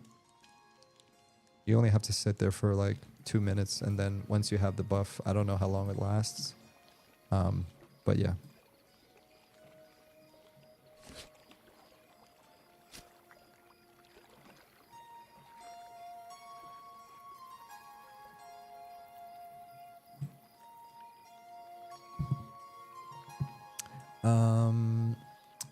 Thank you, Dodger. I said I'll keep you guys in my prayers. I really appreciate that. And actually, you know, kind of to segue back into this, I mean, you know, games are great for escapism, you know, and for me, some games, instead of giving me the feeling of escapism, they give me a feeling of, I don't want to say regret, but like I said earlier, it makes me feel icky. It makes me feel like, how dare I do this when I have other things going on that I should be focusing on. What I like about M&M is that it gives me that escapism where I can go on my little adventure, you know, on my personal time after I finish all my stuff, and feel like I'm interacting with other people, building relationships, the same way that if you went to go play baseball, softball with your local softball team, and you have your neighbors over there, you have that dude that you met at the library over there, and you're building these relationships.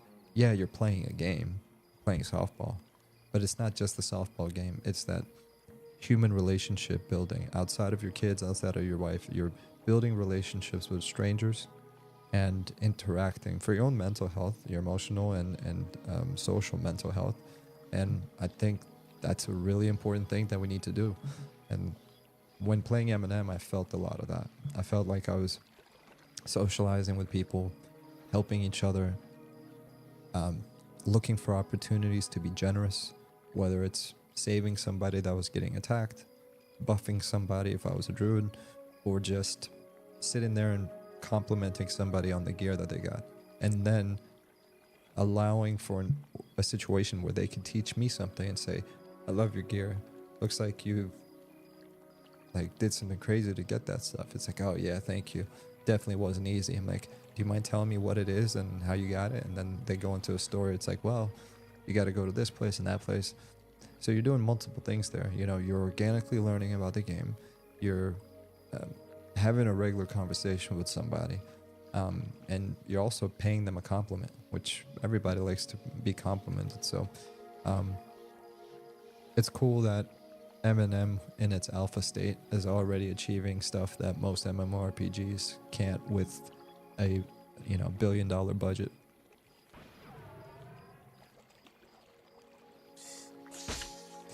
Oh, you know what I'm doing that's wrong? So I'm over here trying to kill this snake. But I have a new dot available. So I'm kind of wasting my time. Let's try the new dot.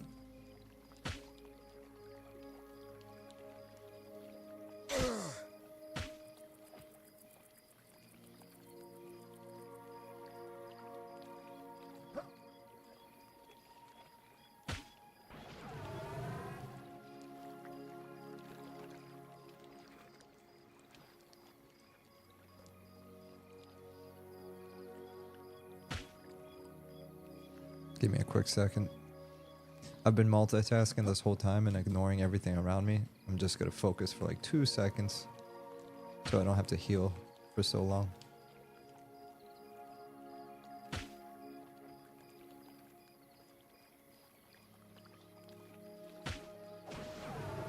Okay, there you go. Alright, so let's go ahead and replace the dot, because we haven't even tried the new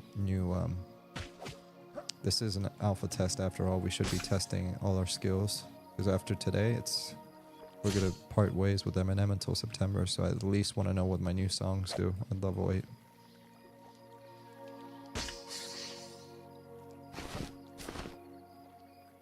Okay, so really quick. Alright, so the new spell we got, or the new song we got, is Disruptive Riffs. Okay, and then what about this one? So this is Dissonant Riffs. So let's compare these two. Overwhelm your target with unnerving riffs. Okay, so this is basically an upgrade. So let's erase this one. Let's upgrade it to this. And then what's this one? Aria Lento. Let's...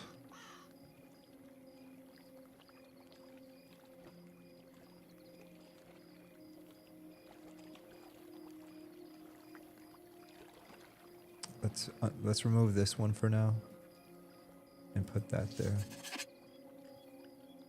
Okay, basically what this is, it's a snare, but it also slows down their attack speed.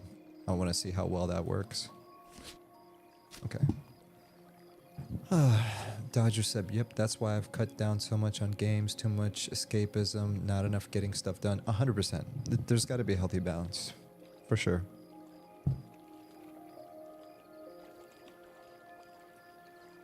And that's unique and different for every single person, you know. It's not something where you don't judge other people for the way they live their lives. The only job we have to do as grown-ups is, that's the difference between being a child and a grown-up. When you're a child, other people judge you. And when you're a grown-up, you start to judge yourself, you know. As a kid, you could, like, most kids at least, you know, they could do no evil. They're basically just like doing whatever the heck they want, and then parents are telling them, saying, wagging the finger, don't do this, don't do that, and you're like, what? No, but this feels so right. This is the right thing to do. And as an adult, you learn to be parenting yourself and saying, yeah, I probably shouldn't do this, or, you know. But I think it's one thing that I thought about this a lot. I'm like, you should never feel bad about playing a video game, because like I just gave the example of, you know, playing softball with your neighbors. You know, yes, you can say there's more net benefits from playing softball with your neighbors because there's exercise involved. There's the same socialization that you can get from an MMORPG in that same task, and you're playing a sport, you know, whatever. It's like competitive, but minus the exercising part. I mean, that's why I brought up the example of doing something like Monsters and Memories. You get the same type of social accomplishment, escapism, all that stuff. Because when you're playing a sport, you're technically, I mean, not technically, but you can also argue that the escapism portion of that is you think that you're Baby Ruth or something. You're role playing as Baby Ruth. Okay, let's go ahead and try this out.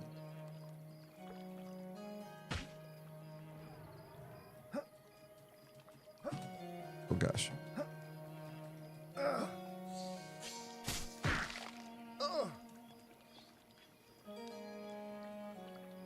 Alright, so I got that. Let me try the, what's this one? Aria del Lento.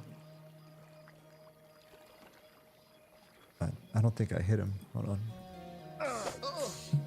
So, wait, why are they both attacking me? Hold on, time out.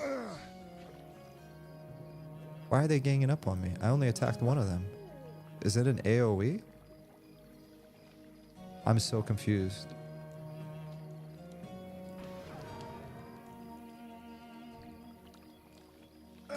I'm so confused. This doesn't make sense. Why are they all attacking me? Was that an AoE? Oh, maybe it is. Maybe this is what I've been asking for.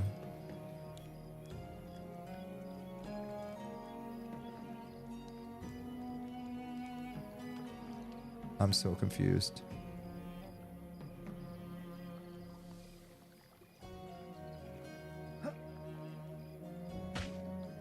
Hold on, I need to focus so I can figure out what's going on.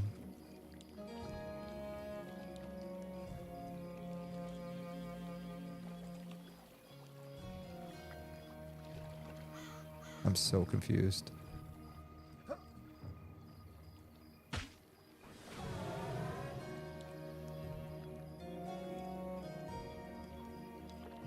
I don't think it was an AoE though.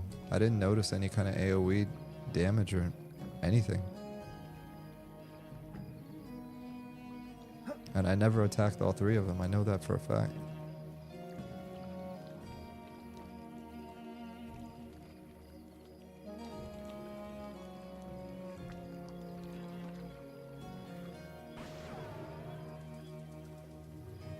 Alright, we'll figure this out in a second. Let me just try to knock him out.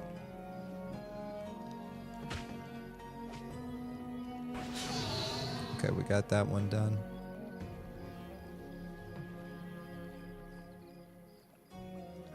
Oh, crap. Crap.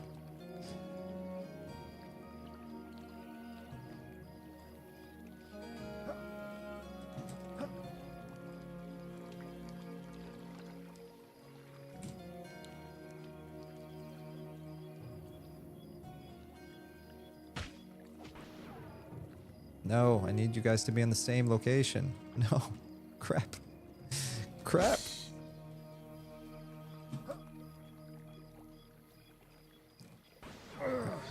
Alright, so maybe there was an AoE effect that happened there. No, it's not an AoE. Alright, I'm tripping, guys. I'm sorry. Well, at least I'm honest when I say I don't know what I'm doing half the time.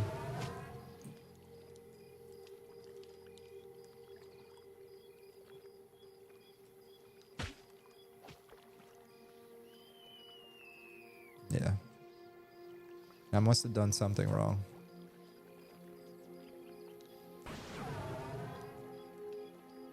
Or maybe this one. Okay. Sorry, I'm just talking to myself now, trying to figure this out.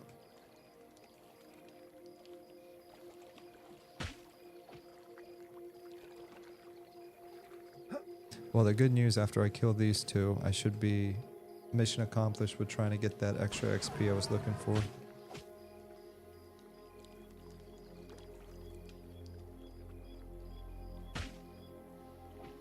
I love those throwing knives. Oh, heck yeah. Yeah, I got more than enough XP now to basically call it. Yeah, so I haven't done any damage to it, so there's no reason why I got aggro from the other ones. Okay.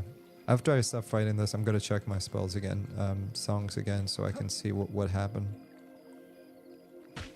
Makes no sense.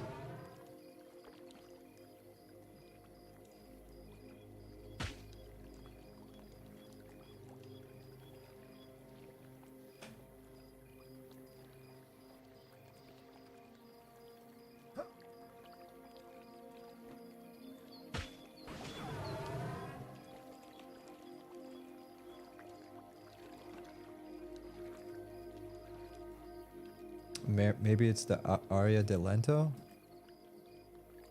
Is that what did it? Let me try it again. Aria de Lento.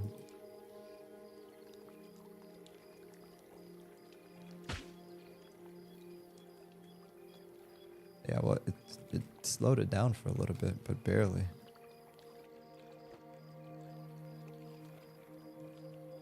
I'm so confused.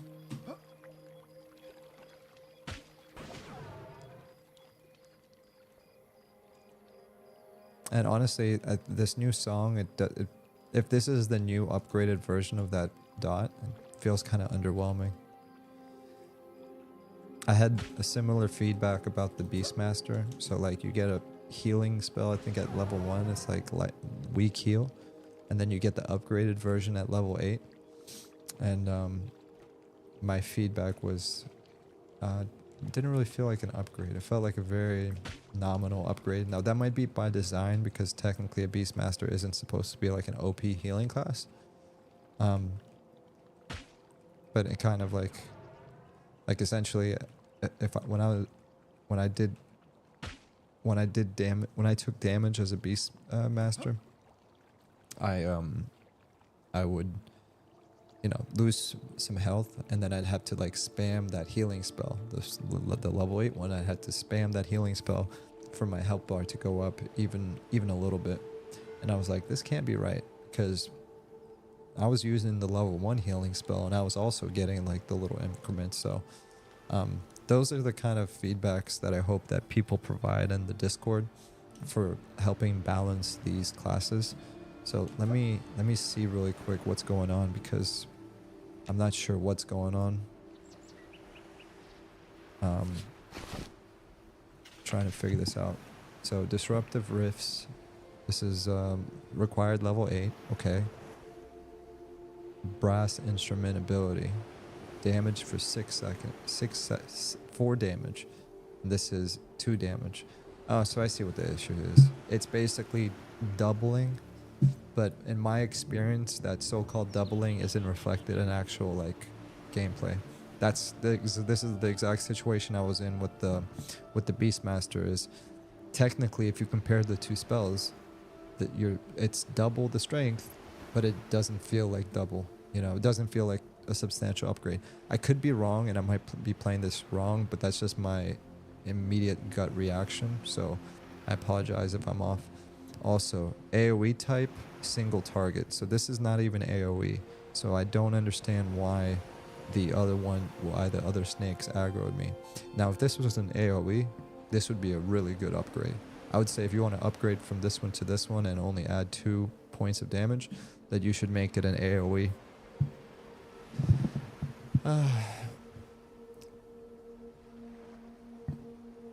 Dodger said, that's why I've cut down on games. Carlos said, with regards to item discussion, more specifically future expansion content, that was the biggest turnout for me with WoW. Every expansion raised the power level and made older items obsolete. Yeah, I don't want to see any of that. Exactly. The progression, like the content progression should be like this. It should be like it should be like lateral. It shouldn't just go up and up and up and up. It should widen, you know. EQ had this as well, but there were always items from previous expansions that were still considered best in slot, or items that had special clicky effects that were very much viable through future expansions. 100% agree with you. Dodger said, do they wipe this game, or are the servers running full time now? Oh no, this is 100% we're an alpha, you know. Oh look, the boat's here. So this is currently in closed alpha testing, which in a few months I think they're going into closed beta. In its current state, there's only 2 starting cities. Ultimately, you're going to have a starting city for every single race. But right now there's the Wood Elf Tree City is the first starting race, and then there's this Night Harbor, the human city. even when early access launches, there's still not going to be one city for every race. That's going to be built out during early access. But by the time 1.0 comes out, you're going to see every race get their own starter city. So this, to answer your question, this is just a development build. It's alpha development. This is a 5-day community playtest.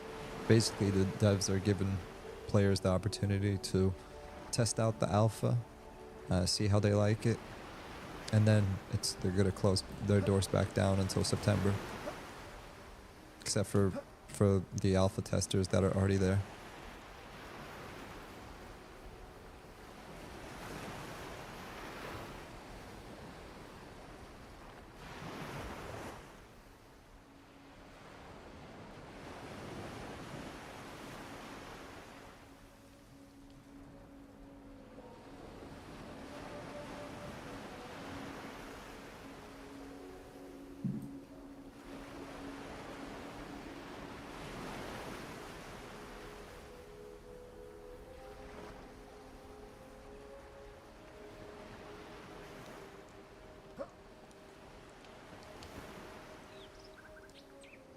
All right, we made it on the boat. This is my first time sailing on this boat. So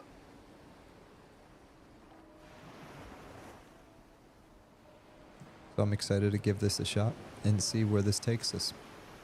And by the way, while we were messing around, whoops, oh no. I was trying to respond. I have no idea, LOL, but I'm about to find out. So you guys remember back in the days in Freeport when people would shout and say the boat arrived? I just had the pleasure of shouting and saying the boat arrived, and somebody sent me a tell and said, I have no idea, where does the boat go, LOL? And of course I answered, I have no idea, but I'm about to find out. Correction, we are about to find out.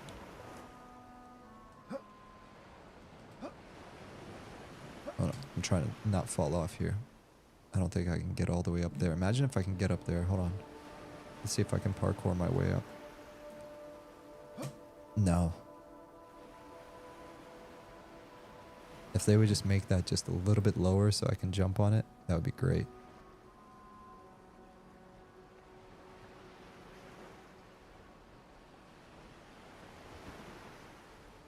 In the harbor? Yeah, it took a while. It just got here, so you might be able to make it if you come now. We can journey together. Hee hee. Hee hee. Alright, give me 1 second.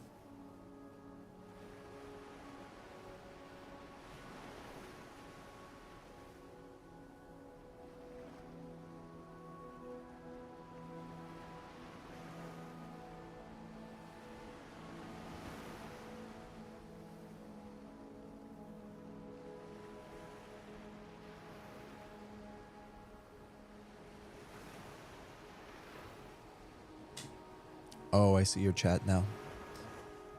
Carlos said, yeah, definitely an AoE song. Looks like an AoE snare. I noticed the Lento song was an AoE. Gotcha, gotcha. So that's what was it. Oh, okay, okay. Interesting. I mean, I would prefer to have an AoE damage over time. Actually, you know what? I'll pass on the damage over time. If they could give me an AoE that's direct damage, like screaming vocalization, I would be happy with that. Because I was doing swarm kiting the other day, and what I was doing is I was pulling, because I was solo, right? And some of these camps, I can't just pull one mob, even though I can. I think at level 9 I get a harmony. But in that moment, I couldn't pull just one. So what I had to do, uh-oh, the boat's leaving. Okay. Hold on one sec, guys. Let's take a look at the city as it leaves.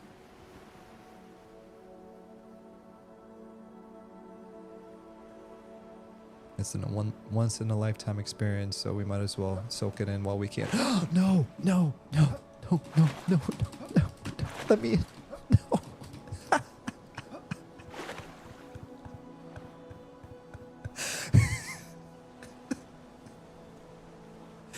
All right, now that was classic.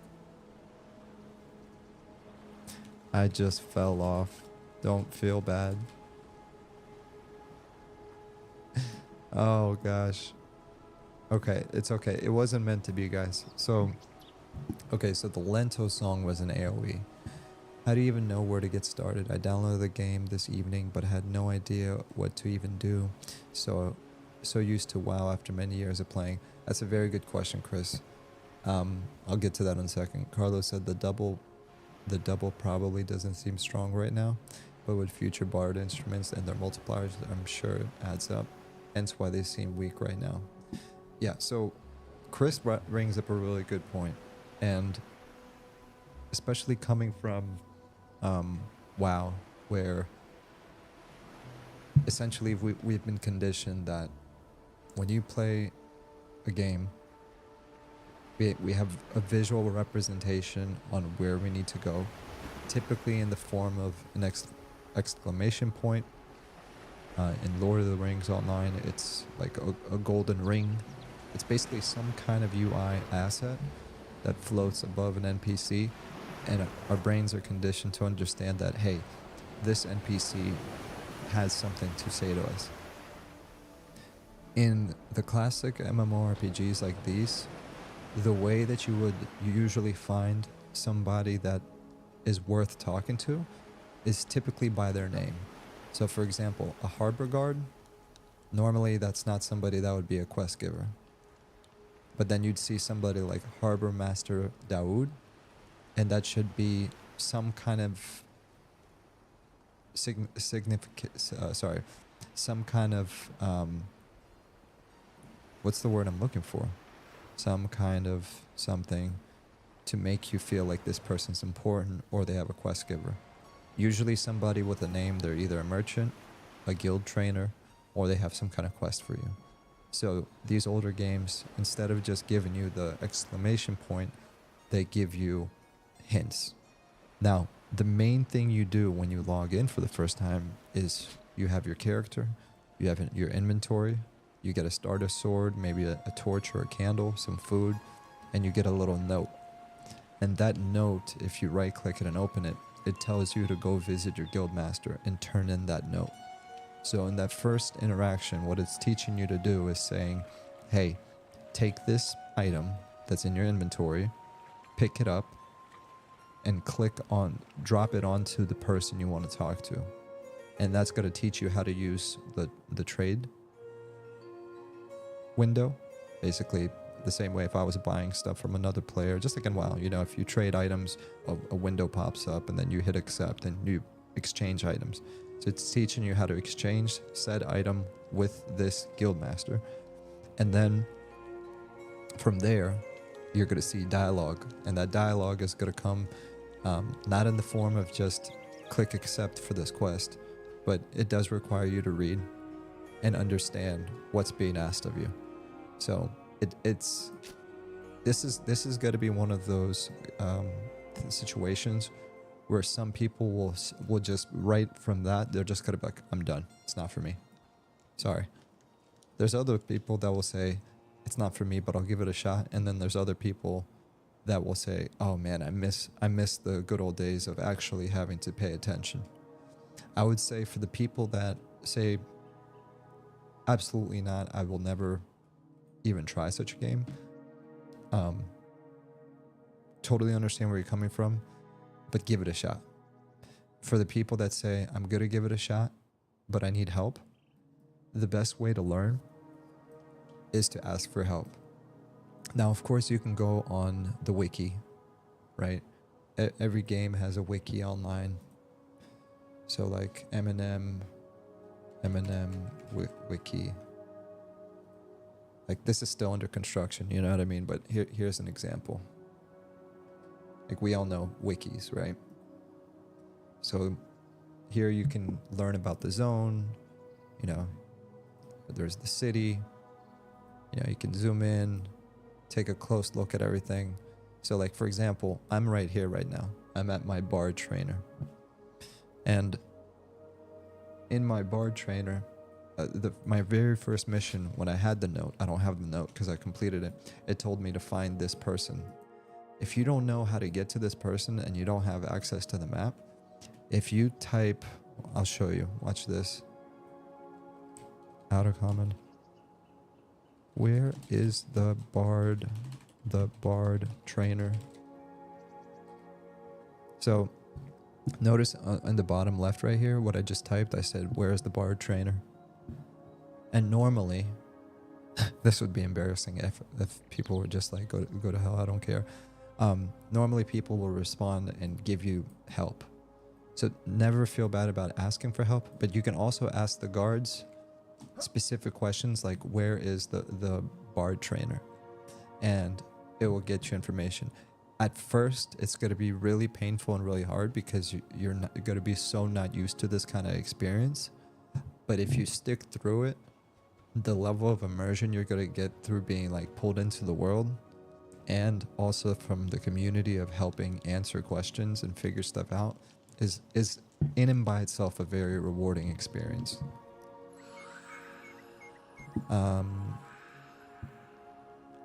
So Chris, I hope that answers your question, but you know,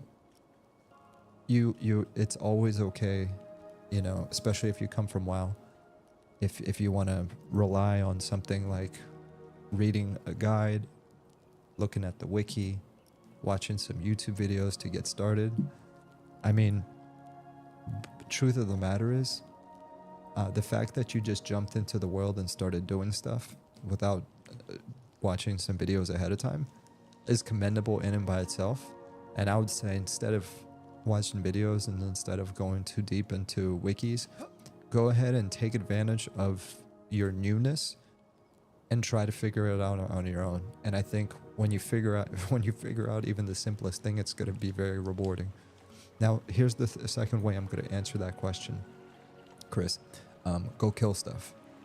So even though you know, you're tasked with meeting your guildmaster and you got to go meet him, this is not one of those situations where the game is going to punish you for going off of the beaten path. You don't have to go see your guildmaster when you first log into the game. Like, the game is not going to get broken if you do that. You can just as easily go to the noob yard, and just like in WoW, you start killing mobs and you start getting used to the game. You start getting used to how to attack, how to open up your ability book, you know, how to memorize your ability book, how to loot, how to sell stuff, you know. That's a perfectly good answer too. Instead of everything I just said, scratch everything I just said about going to the guildmaster, forget everything I said about, you know, trying to find this person or hand in this quest or do this nope. Just go out to the front gate and start attacking stuff. Start attacking stuff, start looting stuff, start selling stuff, right, to the merchants, start collecting money basically so you can buy some starter gear. And that's a perfectly good answer too.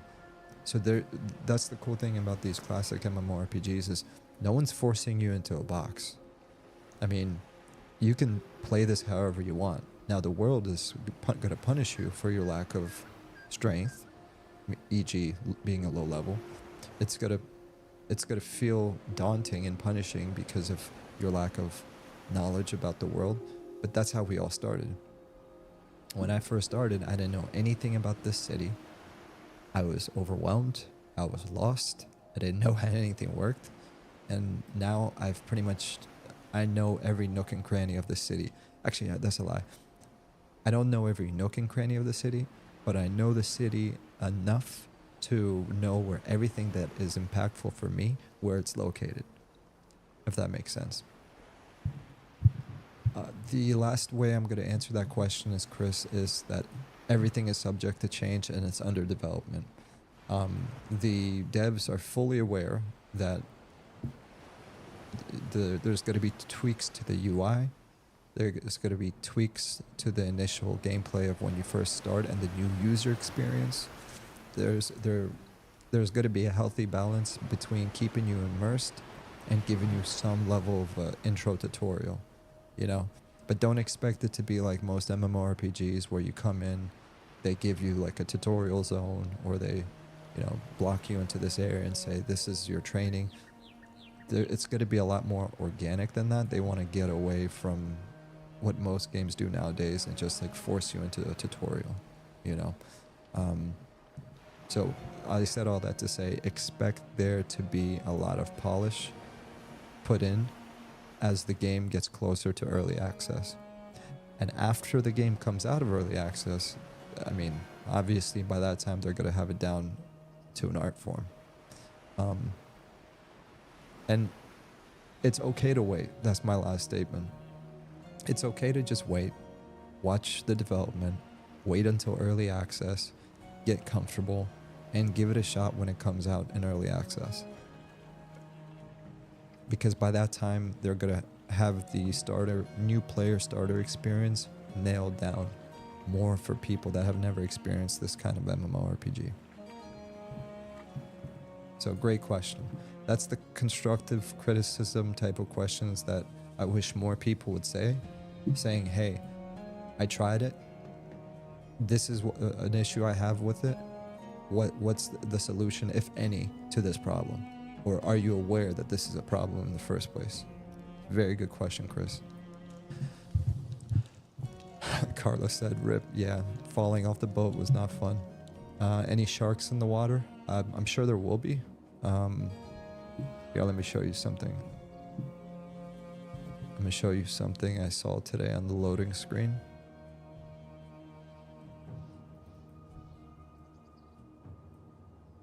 Oh, did I not take it? Yeah, I did take a screenshot. Okay, this was my loading screen.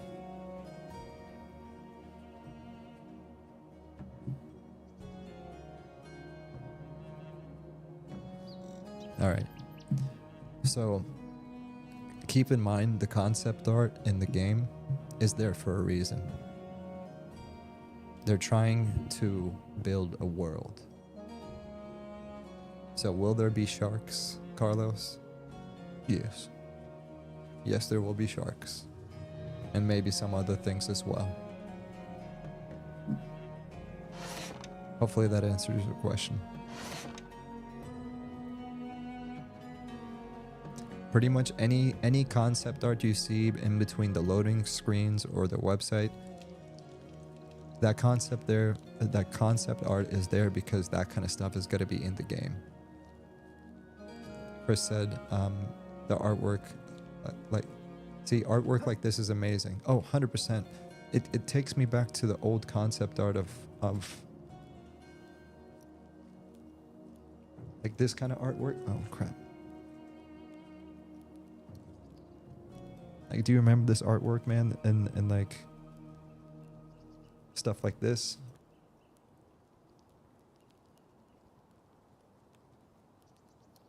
I love that kind of stuff. So when I saw the concept art that they were coming out with, I'm like, yo, this gives me those old school D&D vibes. It was really cool. And especially when you pair that with, hey, we want to actually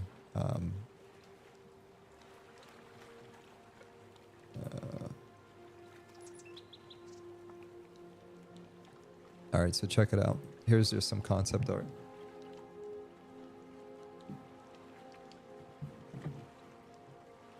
Does that look familiar to you guys? See those boats? See that dome? Kind of looks like Night Harbor, don't it?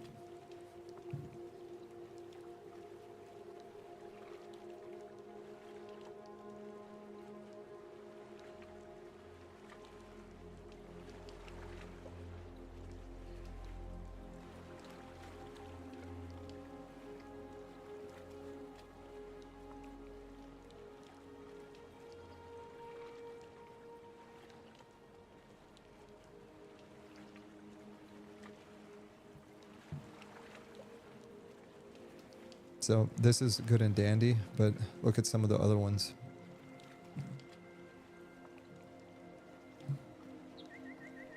This can all be found on their website. This is like where they post their updates and everything.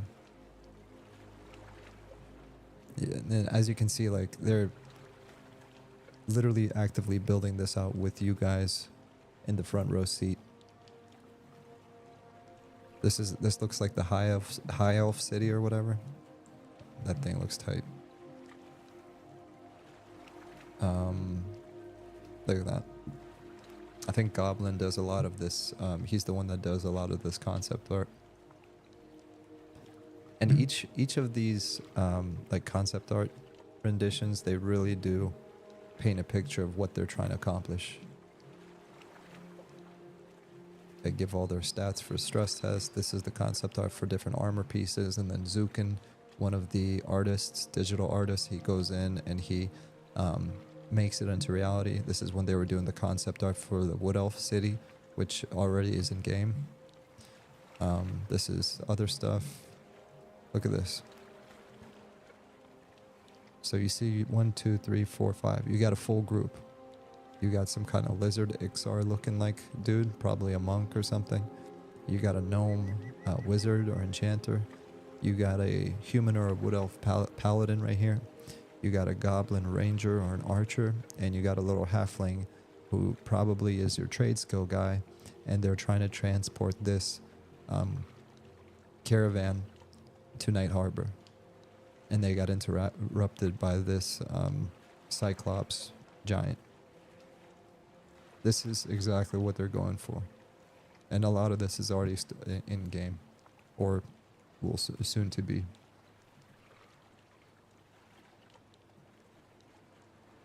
And that's one thing I appreciated when I first learned about the project. I was like, the fact that they're trying to take concept art and then superimpose it into the game is 100% the way I like to see development.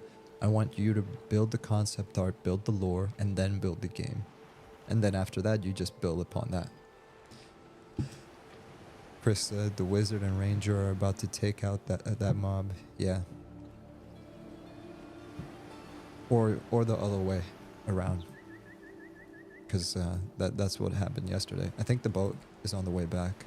I see it in the distance. So, way over there. I'm not sure if that boat is parked though.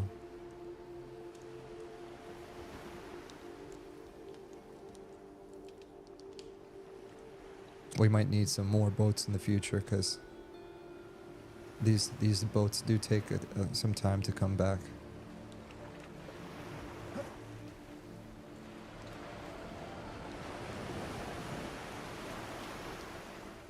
You know what we can do though?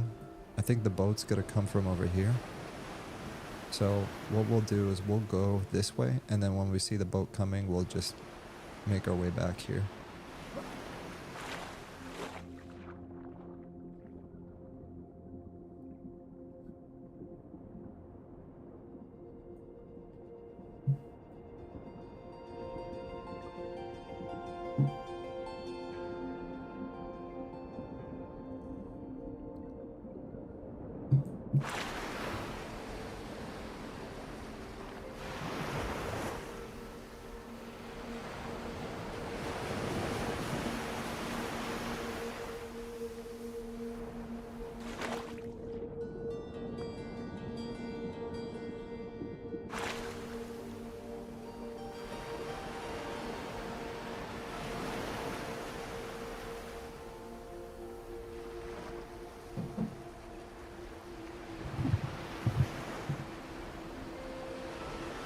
That's a good thing I got my swimming skill up a little bit.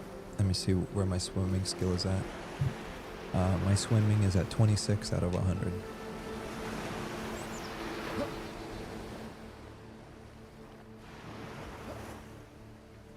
Alright, so...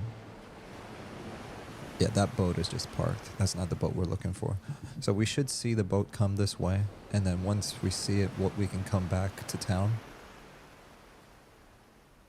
So we can do that.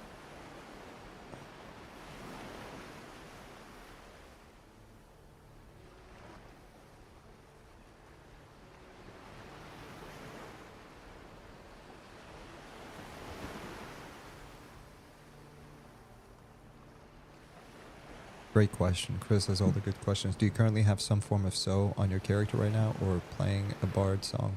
I have Traveler's March. So I have the bard SO.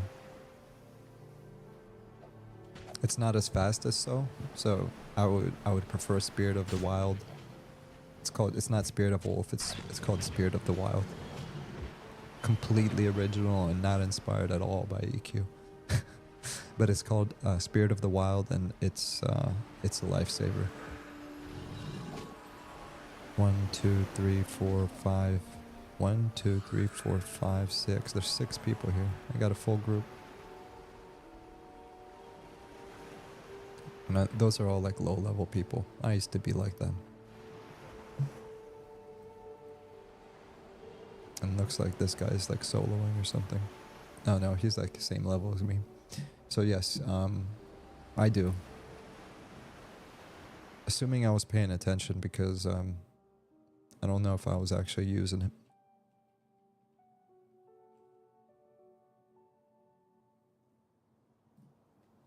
Alright, let me make sure I actually got this, so.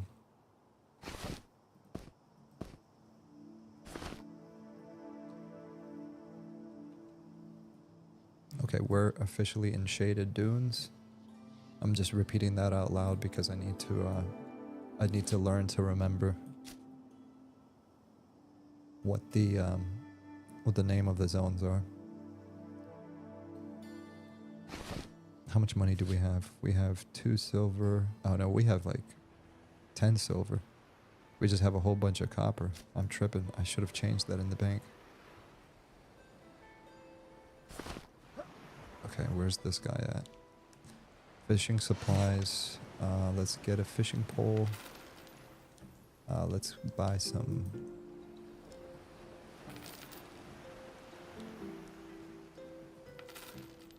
Okay.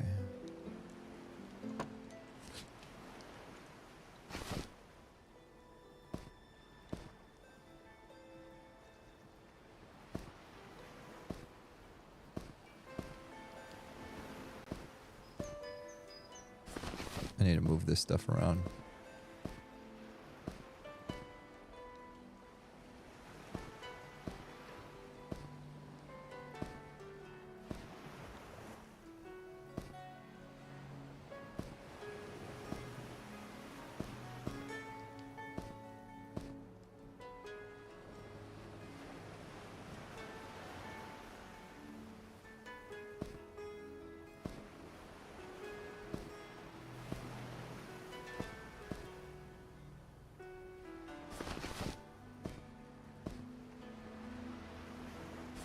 Okay. Fisherman. Where's the fisherman trainer?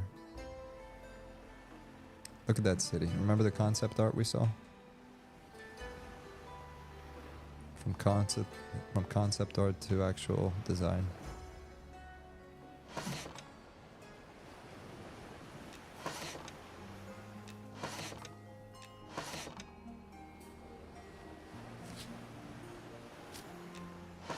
Okay, I think that's... Oh, I see the boat. Is that the boat? You see that in the distance? Is that the boat, guys? Alright. If I can remember how to fish. Okay, that's attack.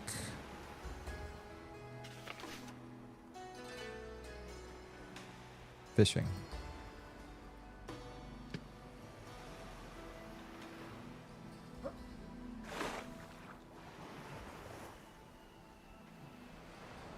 Let's see if we can fish.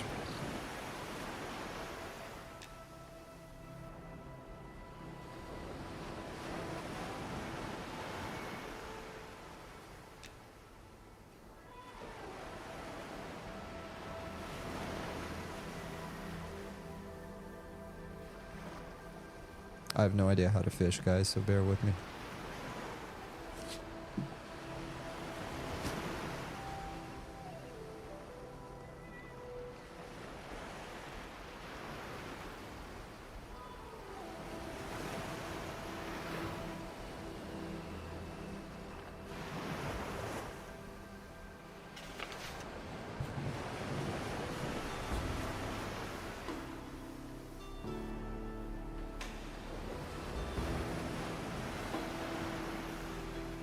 Okay, is that the boat?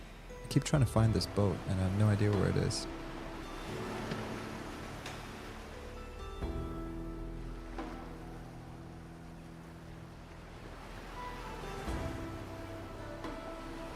If anybody in the chat remembers how to fish, let me know.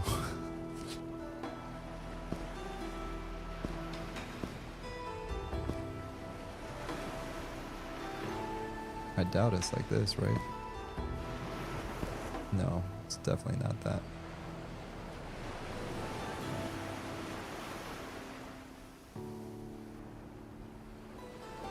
Alright, I'm gonna wait until somebody tells me how to fish. There are weight limits if you're over... Oh, there you go. I'm fishing. I guess I had to be in a specific area.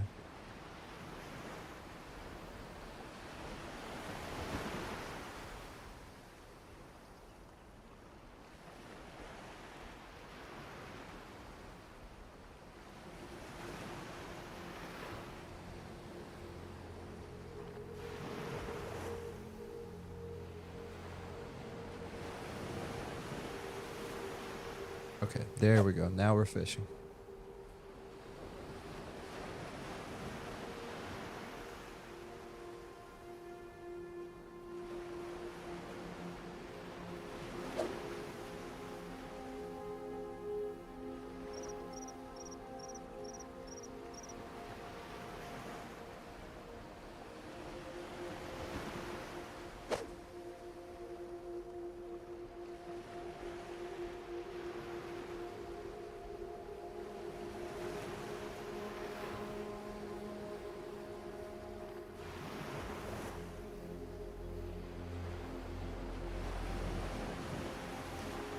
I still don't see the boat.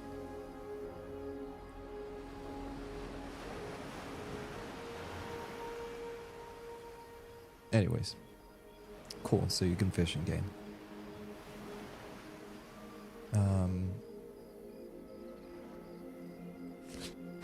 So I just noticed that we're almost out of food. And while food and drink doesn't play like a super critical role in game, it does affect, it is critical, but it's not like one of those things where you have to constantly eat. It eats automatically. It's just like in old school EverQuest where you'd have stacks of food and drink, and if you run out of food and you waited for too long after the fact that you ran out of food, you'd get hungry and thirsty.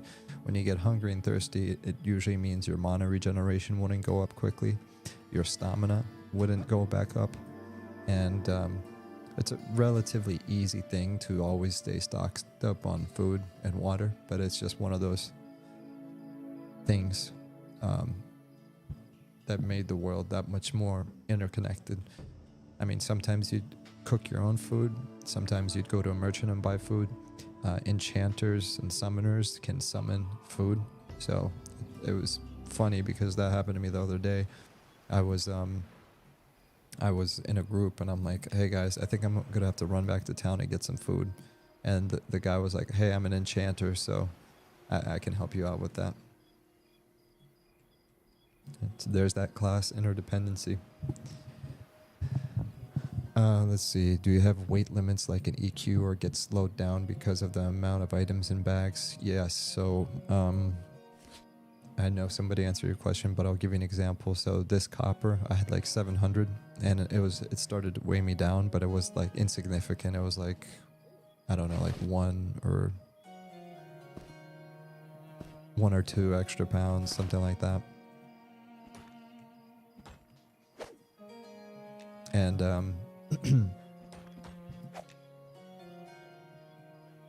sorry, I gotta turn that up for the stream. So yeah, you do have weight limits. If you get encumbered, you will be slowed down, so that is something that happens. Mogwai man, I finally finished my shaman class quest. Got a good necklace that can cast minor regeneration for free. Good job. Mogwai said there are weight limits. If you're overweight, you're slowed, and eventually you won't be able to move. Yeah, exactly.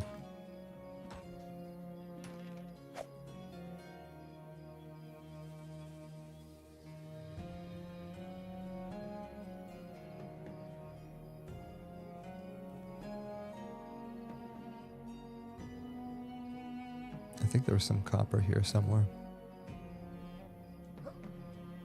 There you go. And you remembered it.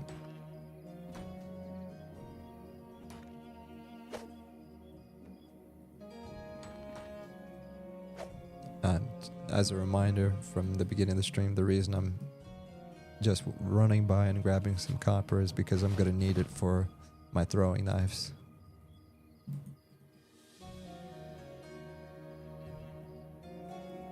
And Chris, to your earlier question, like this is the new, like an example of a noob yard. So like when you're a low level player, like you'd come out into this kind of area and just kill the rats and the bats and all that other good stuff.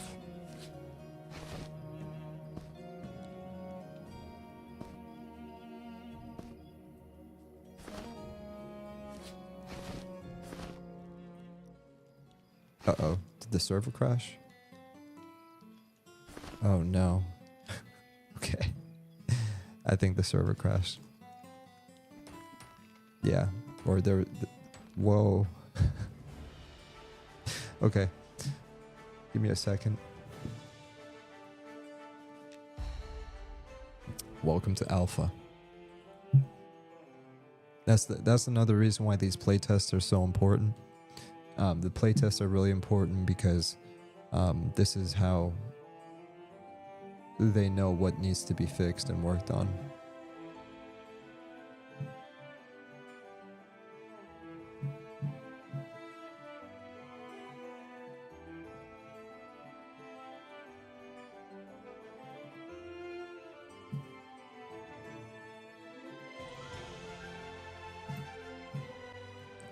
By the way, you guys see this, right? See that? Does that look familiar?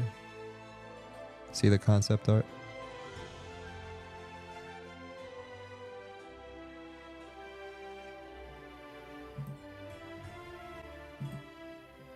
Okay, cool.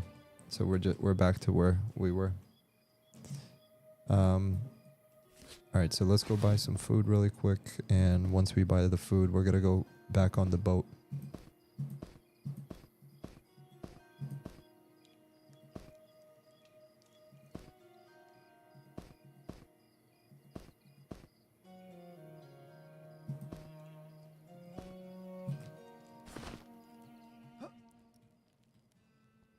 All right, so let's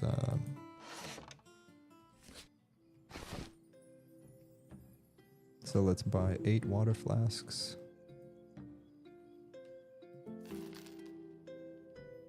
Let's buy 9 rations. So we're probably not going to need more than that. Let's deposit the stone and everything and grab some more wood, and then we're going to head back out.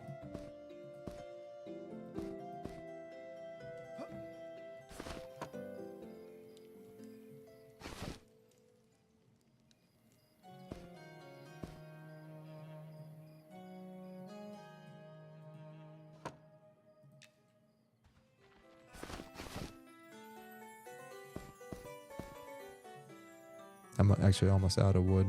I'm gonna need to buy some, chop some trees, so excuse me.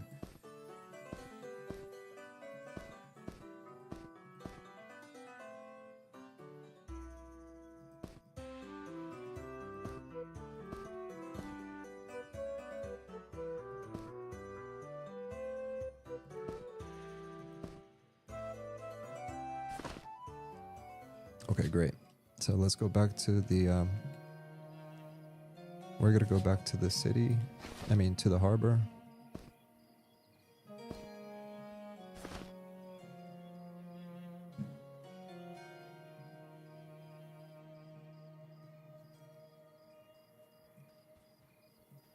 Yeah, but essentially,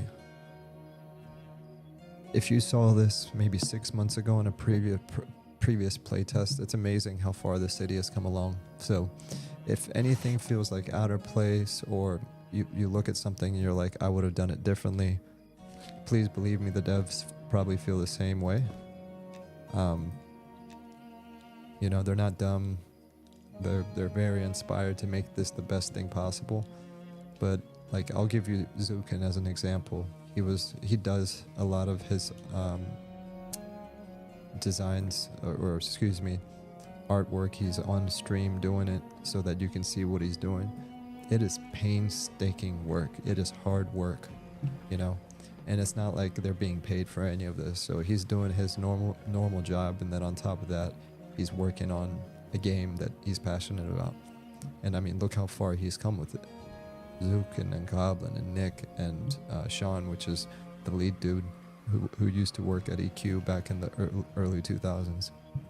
So it's like, it's kind of crazy when you think about it. So if you do see some jank, they're fully aware, you know. I think this portion of the zone was revamped recently, so like this blue architecture stuff here and some of these assets were recently thrown in. So all of it is going to be flushed out. But it doesn't mean you shouldn't say something. Like if you see something that looks off and you're like, yeah, I don't think they know about this, then it might make sense to let them know, you know, in their Discord. Tansy Fairwinds.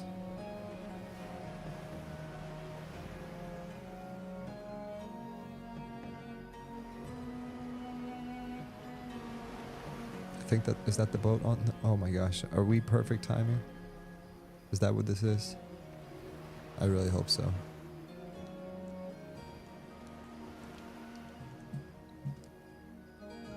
Well, we'll find out soon enough.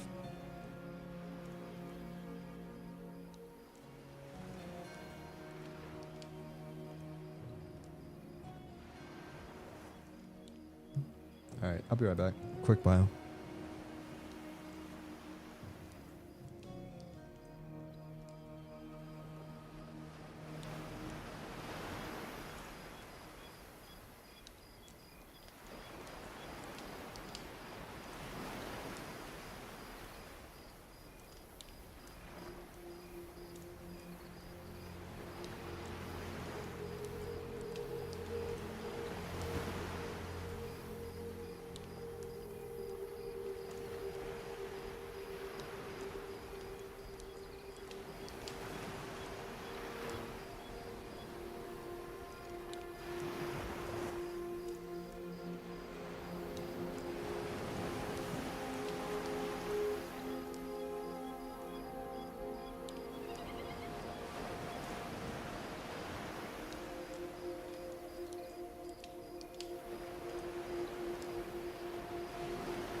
Alright, sorry about that, I'm back.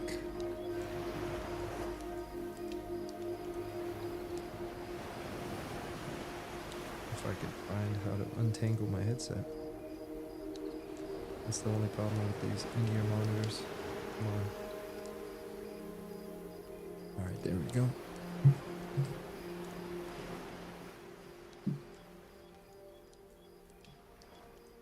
Alright, so no boat yet.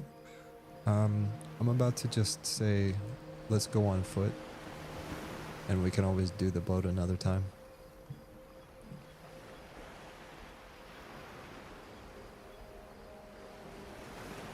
Let me see,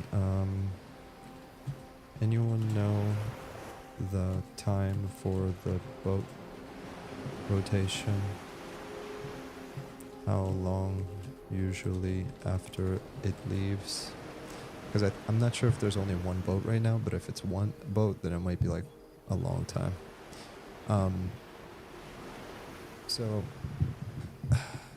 thanks. Yeah, this is where I started. I made a bard too. Chris made a bard. Okay, Chris, that's awesome. Yeah, I'd say a bard's been a very fun race class to play. My usual choice is to do like a druid to start, and you know, I think it's also a good thing for new players to start if they're trying to get used to a class where they can start off with, and then if they stick with it, they'll be able to solo later on as well. But really, just pick what you're interested in. So, Mogwai Man said, I worked on tailoring, leatherworking, and blacksmithing. Next playtest, I'm gonna try to focus on herbalism and alchemy. Dude, that's sick. Yeah, so far I've only done blacksmithing, fletching, and something else. Clown Sheep 22 said, any idea what peak concurrent players got to? So on this playtest, I'm not sure of the full numbers. They're going to release that usually a day to a week after the playtest ends.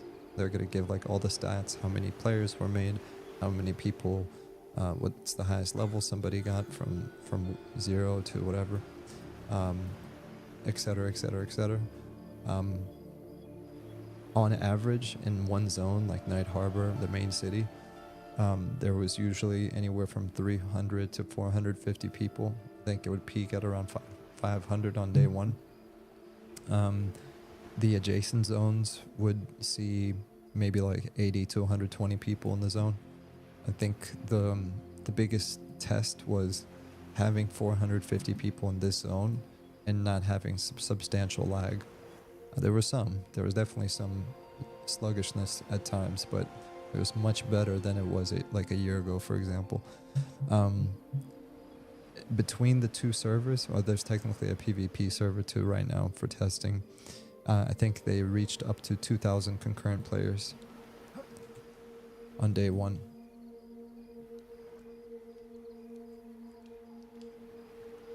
But yeah, they're going to give us all the stats. They're also going to tell us, like, you know, other details like, okay, what's like the retention like after somebody came in and gave it a shot, how long did they actually stay? Did they come in for 15 minutes and rage quit?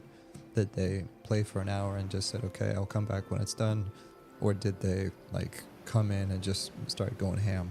Like, you know, all of that is good feedback for them, you know?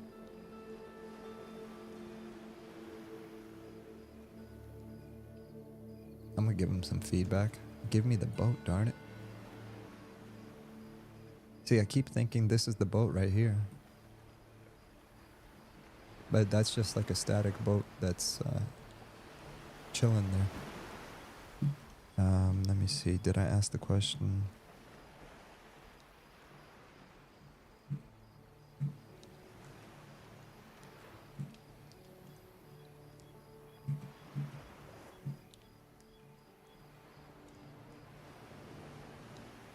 Okay, maybe I didn't ask the question because I'm scrolling and I can't see it. Alright, maybe 5 more minutes. I'll give it 5 more minutes, and if I don't see the boat in 5 minutes, we're gonna go on foot.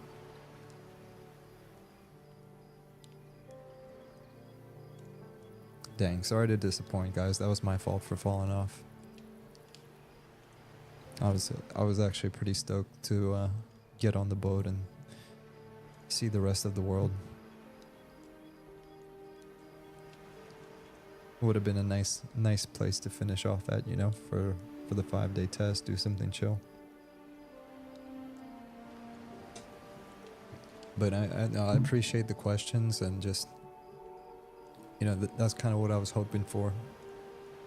Take the final day to kind of just decompress, talk to you guys, answer some questions, spitball some ideas, and just really just take it easy. Because so one thing that I'm looking at as I'm looking at this, so keep in mind, a lot of these houses, there's going to be like apartments, there's going to be actual houses. It's not going to be instant, so once you buy the plot of land or rent it, it's yours. You know what, when I looked at this, you see how there's actual docks? It would be cool if these were player housing too. And if you had enough money, you can buy the house with the dock, and you can park your boat there. You know, I'm curious to see how they're gonna do that though. Like, there's got to be like some kind of rent or mortgage system and like a tax system to keep it from people from just logging in one day, basically buying a house and then keeping it forever. You know, there should, like, if you log off for a year, and you don't pay taxes and you don't pay for anything, I think it's only fair that all of your you basically get evicted, and you get like an eviction box, and they put all of your furniture, all of your items that you have in your building, they put it in an eviction box, and then they store it in your bank. So when you come back after a year, you know, or however long you took a break from the game after not paying mortgage or rent or taxes, you still get to keep all your stuff, but the property gets leased to somebody else. You know, I think that's only fair.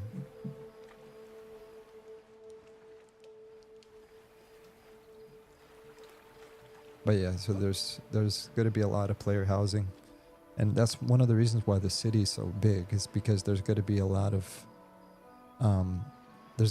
opportunities to buy a house. And if you can't get one in this city, there's going to be smaller towns, there's going to be encampments, there's going to be tons of opportunities for you to carve out your own place in this world. Yeah, I just wanted to go into first person view just to kind of show off the vibe.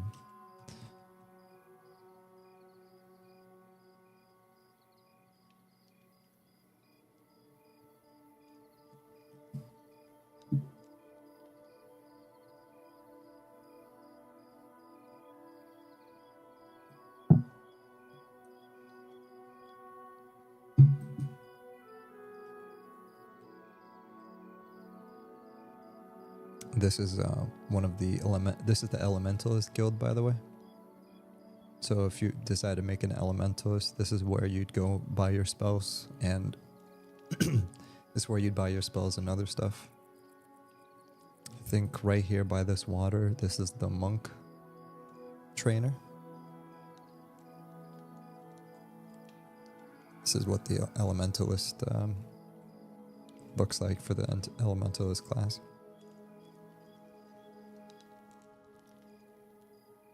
This is kind of like the center of the city, right here. And this building to my right is where the Druid Guild is located.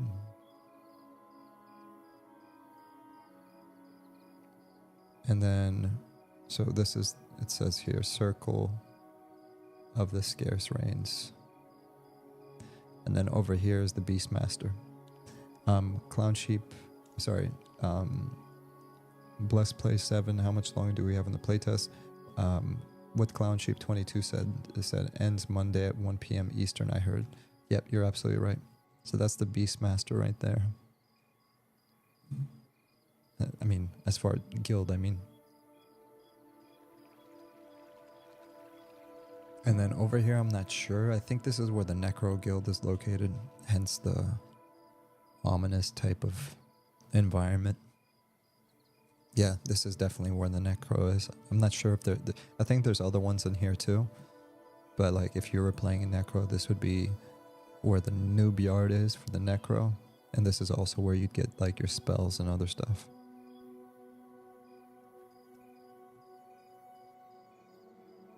And keep in mind, I don't know where every single guildmaster is. I'm just kind of throwing out stuff as I'm running through here.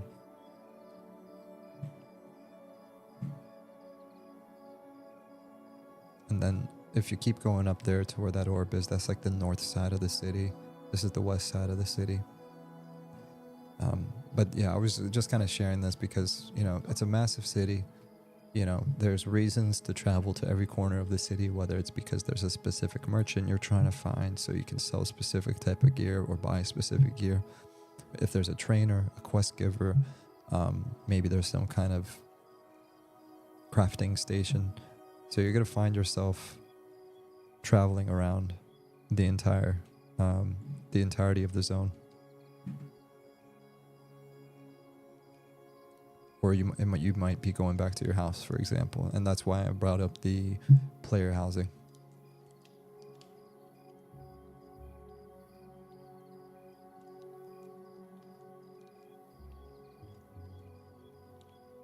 All right, let's check up on this boat really quick.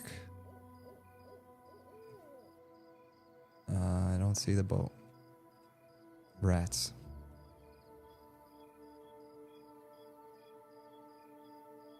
So all up in here, this could potentially be player housing. Probably not that specifically, but there's a lot of opportunities.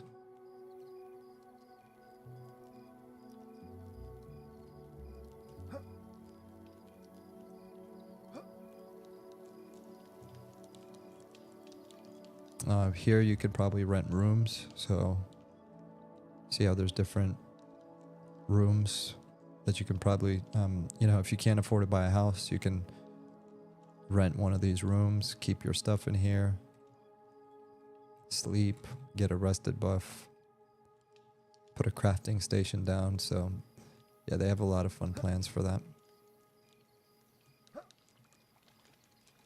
TBD on a lot of things. I mean, they've talked about some of the things that they plan on doing, but they're prioritizing based on what's most important. Like Nick said,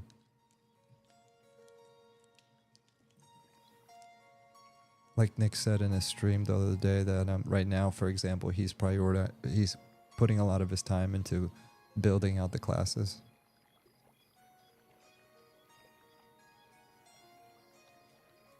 No idea what's in that tower.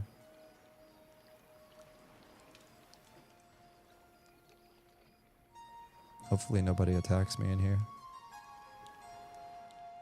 Priest of Yum. Still no boat. Alright guys, I think I'm just gonna go on foot. I hate keeping people waiting.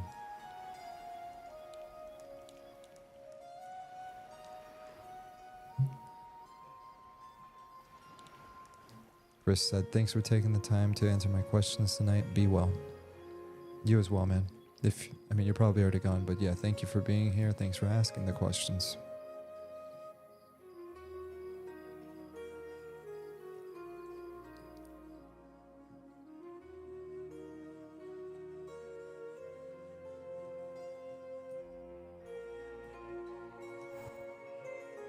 Teleported to the other side of the city.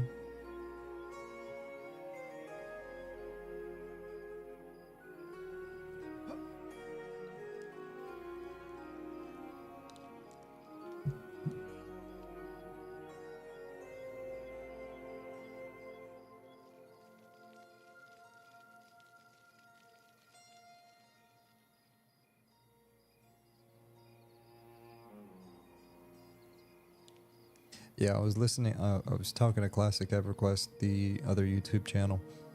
Great channel, by the way. You should definitely go subscribe. But he just posted a video about the boat, and A, you should probably go check it out, and B, I think he said it's like an 1.5-hour ride. So probably not gonna do that. Here's what we're gonna do, guys. I'm gonna run out of the city. We're gonna go into shaded or Soundgreet Strands, I think it's called, and we're gonna go explore. Just take a scenic route really quick. Say farewell to the world of Ether, or the continent of Aethoril. Aethoril, I think is how you say it. And yeah, we're just gonna part ways that way. So enjoy the rest of this stream as far as just exploration. I'm still here to chat. I'm still here to answer questions. I'm here just to hang out for a little bit longer. I'll probably take a 30-minute run and just see where this world takes us. And I'll try to keep it as cinematic as possible while we're there, just so you can kind of appreciate your surroundings.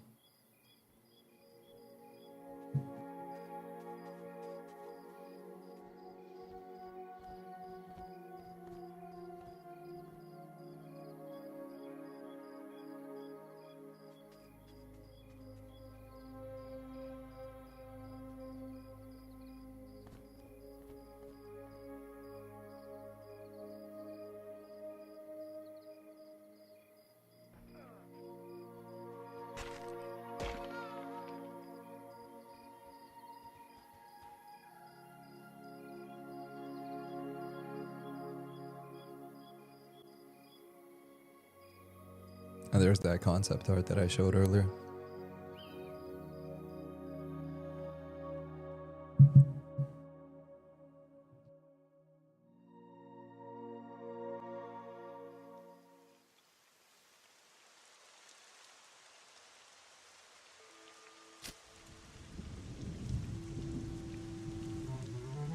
Alright, see you later, Night Harbor, and welcome to Suncreate Strand.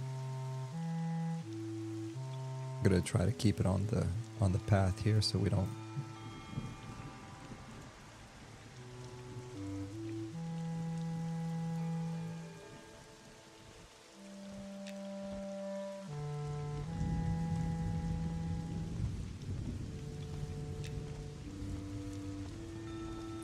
craft ourselves a torch really quick.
Yeah, I always appreciated the lighting effects, man, with the storm and everything.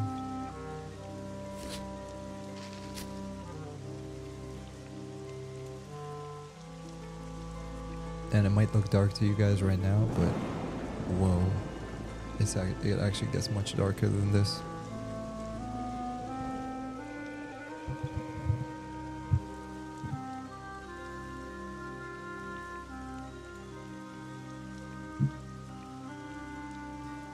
What I love about a lot of these NPCs is that you can see them from a very far distance.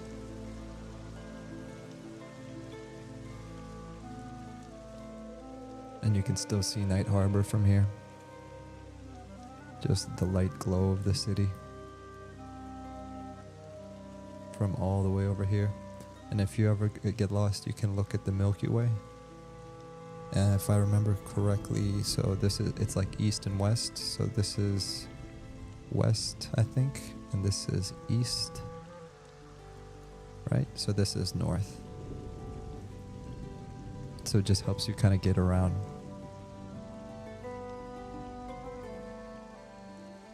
You see, after I turned off the torch, the individual raindrops that were near me, they were kind of visible.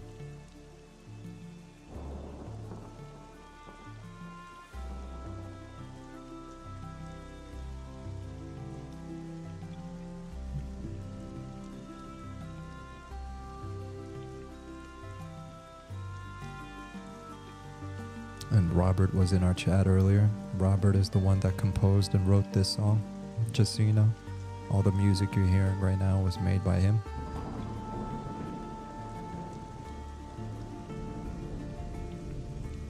Oh, there's Robert right there. This is the song you used to make dance moves to when the drums and calypso groove starts. Oh, please believe I'm still very well engaged in doing dance moves to this song. You gotta be careful not to get attacked by this zombie here. What level is he? Oh, he's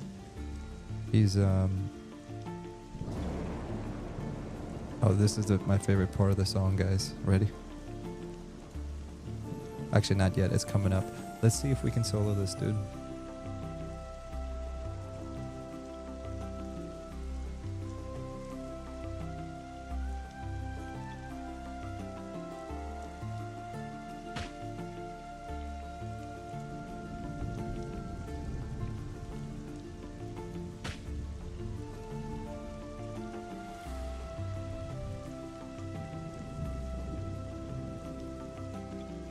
kind of fast for a zombie.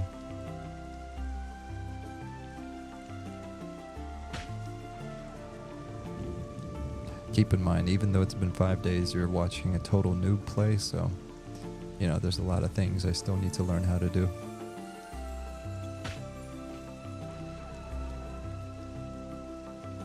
And plus, I don't think, I've only been in like 2 other battles this entire stream, so I'm pretty much sloppy right now.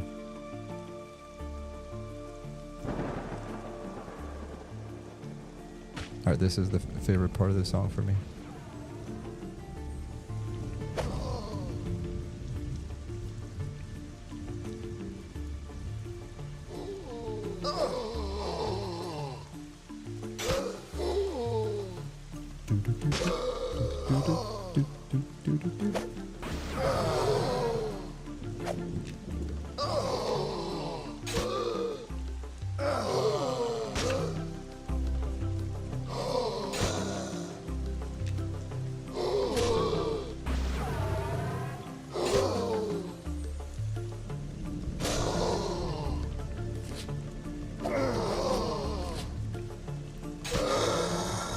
I don't think I have my rested buff anymore, so it's not going to do me any good.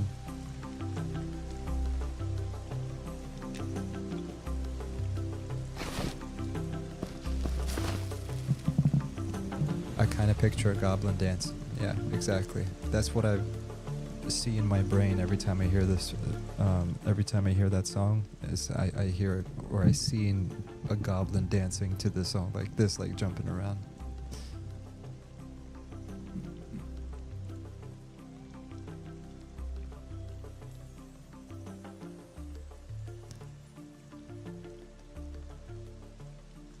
Felix Fix said, I didn't know you were live.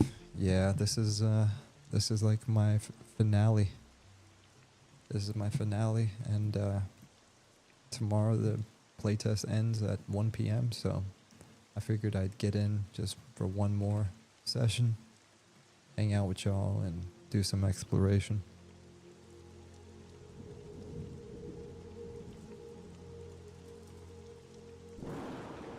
Trying to respond to this person. Hey man, love your vids.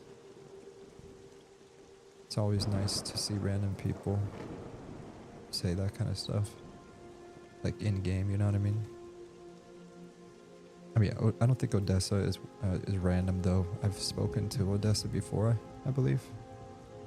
I'm typically good at remembering people. What's this right here? Oh look, there's a little camp here. And who are they fighting? Oh, they're fighting bandits.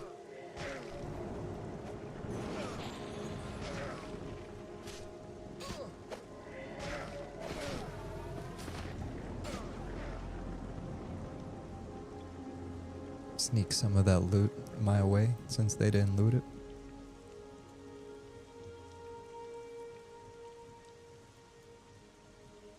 Alright, let's keep on with this journey.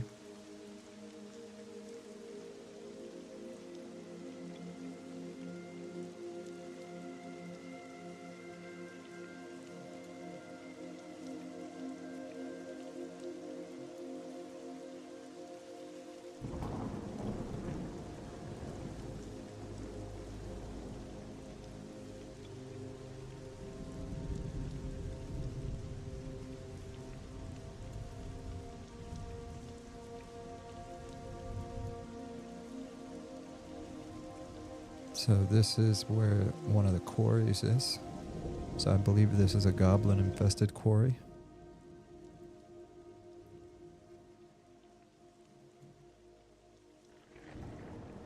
It's got these beetles and then these goblins. You can't really see them because they're far away, but there's a lot of camps here.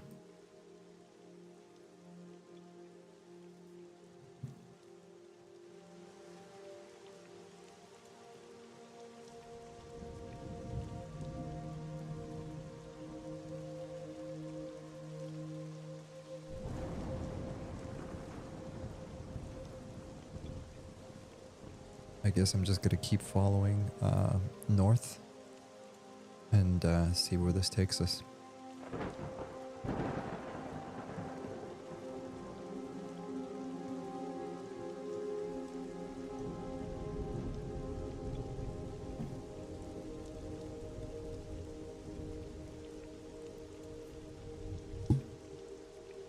Oh, there you go. Felix Fix said, I'm the one who sent the tells. I'm Odessa. Hey, Odessa. Appreciate the kind words. Robert said, goblins in a row with percussive instruments in front of them. They all stop playing and start dancing in sync. Funny, but a bit eerie. They're up to no good. Of course. Goblins are always up to no good. There's two types of races I never trust. It's goblins and halflings. As a wood elf, never trust a halfling. Goblins are starting to grow on me, but ever since what a halfling did to me in Kittercore Forest when I was on the way to their town, I'll never forgive them.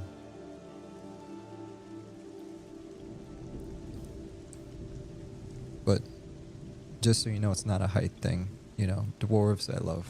You know, dwarves have always been a good companion. You know, I've been in many a battle in Butcher Block Mountains with my fellow dwarves. So, nothing against them. And see, this goes back to what I was always saying about, like, the world feels alive. Even though we're running so far away from town, we're finding these random people fighting and camping. Let's see what this is over here. Okay, this is a goblin, and he is red. Oh, this looks so much like something I know. Look at this goblin camp.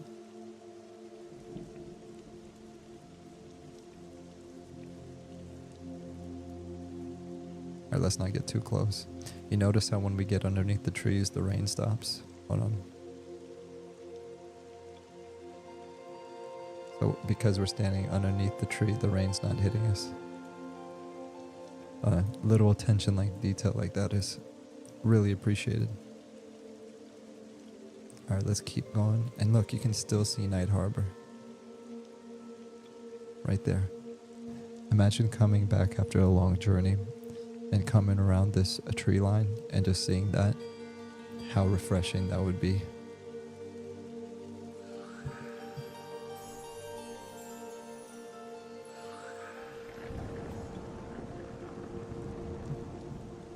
And the very faint path. You can like barely see the path, but it's there.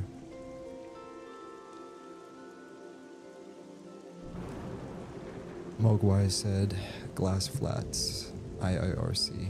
I forgot, what does IIRC mean? I'm not good with acronyms. If you want to explore dungeons, make a rogue. You can stealth at level 1, Mogwai Man said. That's a good piece of advice. I used to do that in EverQuest back in the old days. What I would do is I would make a rogue, and I would try to sneak into high level areas so that I can loot the corpses of dead things and like make a lot of money early levels. So for example, I would make a rogue, I would stealth my way into a dungeon, and I'd find like high level people camping. Are we at a crossroads? Let's go this way. So I'd find people like camping, and then I would sit there and I would loot the vendor trash that they didn't need. So like find steel weapons or just like random things where to them it was nothing, but to me it was like a couple gold or a couple platinum. And I used to love that about EverQuest, because most games they have you know, you can only go here, here, and here for this level. And EverQuest is like, look, the world is the world. The world's not going to stop you from going wherever you want. It might kill you, but it's not going to stop you. You know? And I think that's a really cool way of approaching world design.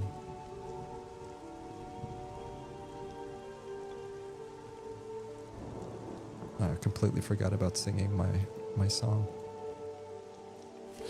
Let's get rid of my torch. We don't need the torch anymore. We're gonna beat our drum.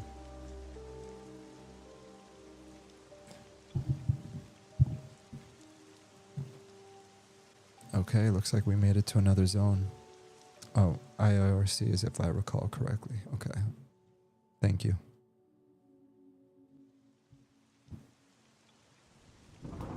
Okay, we are in the glass flats.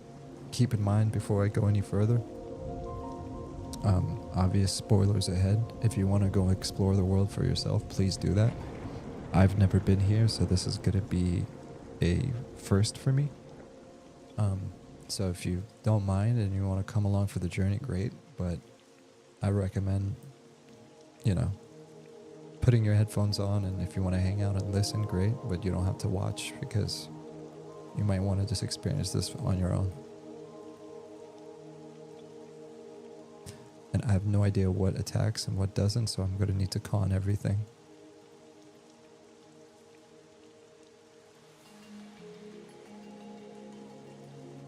Look at this anaconda looking like thing, man. This thing is huge.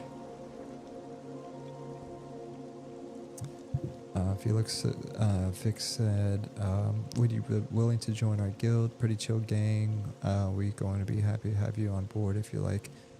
So like as far as like guilds, I've like actively like decided just not to join anything right now. I've had like some friends try to invite me, and the reason I don't feel like being in a guild is just because right now I'm just kind of going after the solo type of weird antisocial approach. That's not to say I'm not going to join a guild later, but essentially like right now, for example, the only thing that brought me back was the Monsters and Memories playtest, and maybe on August 1st I might rejoin Quorum.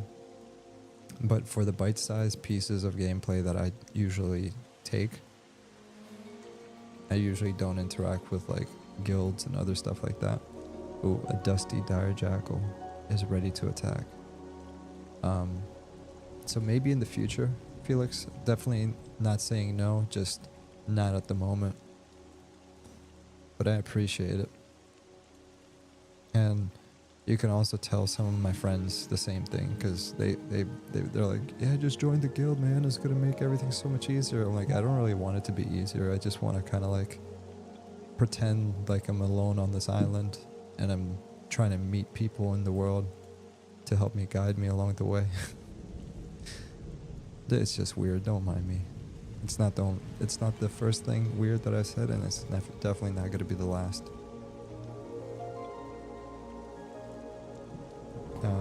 Yeah, I understand. I didn't want to have that big popped up in your face while you're doing your thing. I'd rather ask here. No, yeah, no problem. Don't you worry about it. Yeah, and it's better if you ask, because I've had that happen to me before, where it pops up, and like I hate hitting the decline button. I'd much rather speak it out in words and explain like, hey, this is kind of where I'm at right now. Nothing against you guys. There's nothing worse than like actually hitting decline on something. I always get this like guilty feeling for doing that. I'm like, yeah, I'm not declining you. I'm just redirecting you and saying this. Oh crap. Hey, look what we found. Yeah, so definitely nothing like personal or anything like that. Can I mine this? Ooh, I can. You failed to harvest anything. Okay, I guess my mining skill isn't high enough. I probably need like a better pickaxe or something. Oh no, there you go. You guys see that jackal right there? I'm not trying to get attacked by that. I see a skeleton over here, I think. Is that a skeleton? Felix Fix said, it's all good. I don't take it personal either. I appreciate that. Thank you. I'm one of those awkward types, you know what I mean? Like, I say yes to everything almost to a fault. And it's usually just out of trying to be like respectful. So when I over-explain myself, just don't mind me. It's just part of my personality. It's my attempt at not sending the wrong message. Now, granted, there's other situations where I have no filter, because when I'm like strongly opinionated about something and I have a conviction about it, then I'll go ham. And it's like, it doesn't matter who I offend. But with something as innocent as invitation to a guild, then I'll like go out of my way to make sure they know it's nothing personal. So what's the name of the guild, by the way, Felix, if you don't mind me asking? So I can, if you don't mind, I can shout it out, just because I'm sure there's a lot of people that come here that are completely new to the game, and they're really just looking for like a friendly community where people can help and work together. Or you can tell me, and I won't just tell me. I don't need a shout. Old Sebelis. Okay. You know what's funny, Felix, that you said that?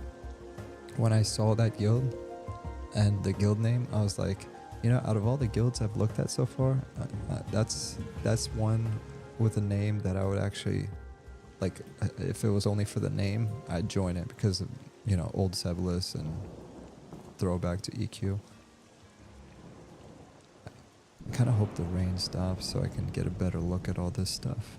So all those bats over there, oh, and look, the rain stopped. Oh no, it didn't. I'm just standing underneath here for shelter. Look at the design on this thing, man. It's got like a...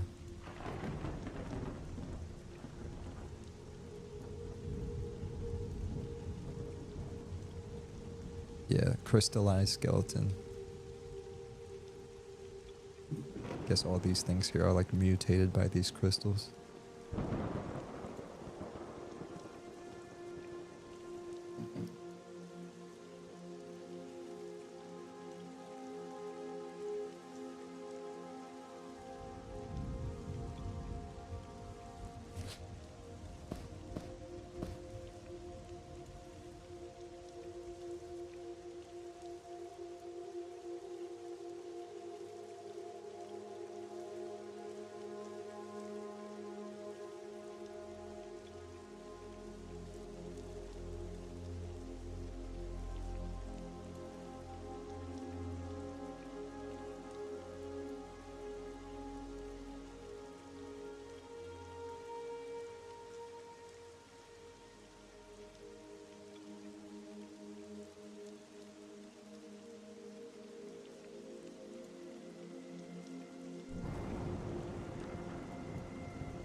I wonder what are the chances of me actually finding my way out of here.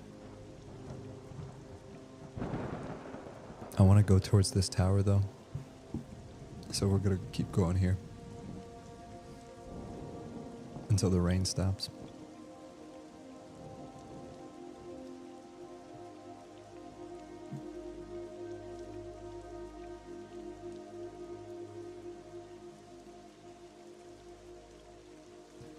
When I see zones like this, I could see some like skeleton crystallized dragons. Like, I think that would be a cool fit here, like an actual dragon that's made out of crystal, but it's like in skeleton form. That would be a really cool fit for an area like this.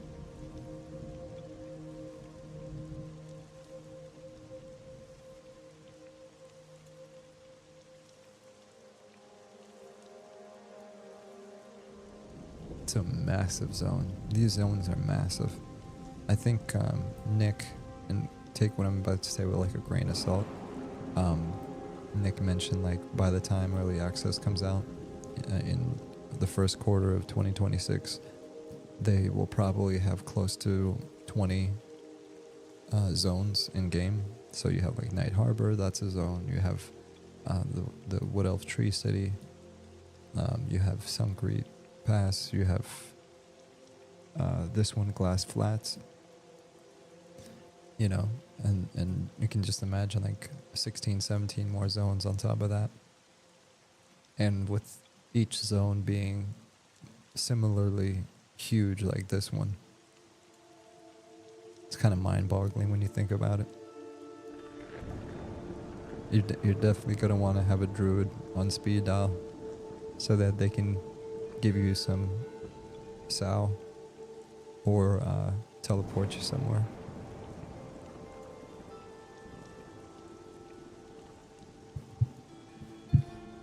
Oh, it's not raining anymore. Woohoo. Oh yeah, this place looks completely different now. Look at the way the light is hitting the crystals. And it looks like there's elementals here.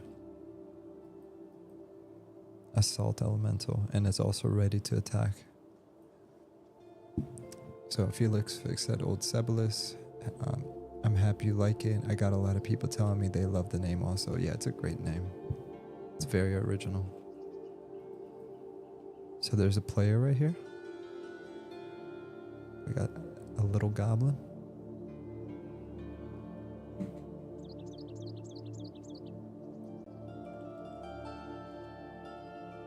Oops.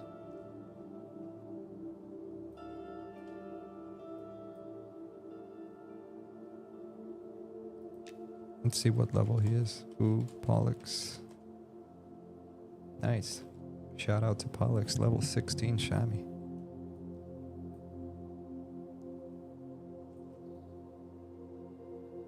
I love the atmospheric effects. It's so cool.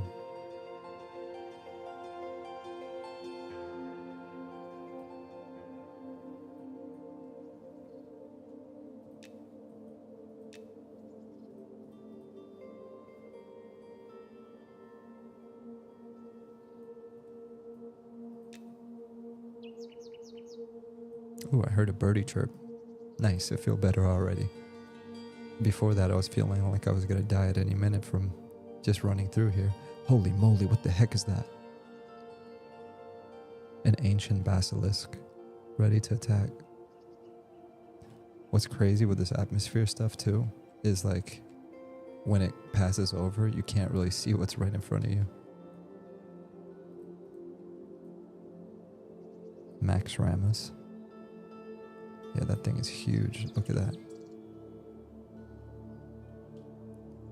You know, it would be crazy if like the farther you get into the world, the bigger aggro range. So like I could be like, oh yeah, he's far enough away from me, and all of a sudden he just aggroes me.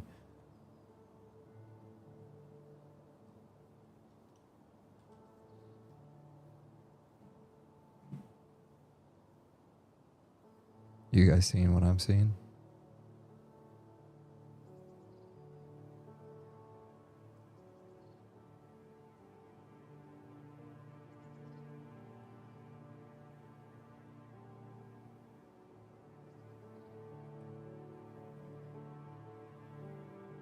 Look how huge that thing is, dude.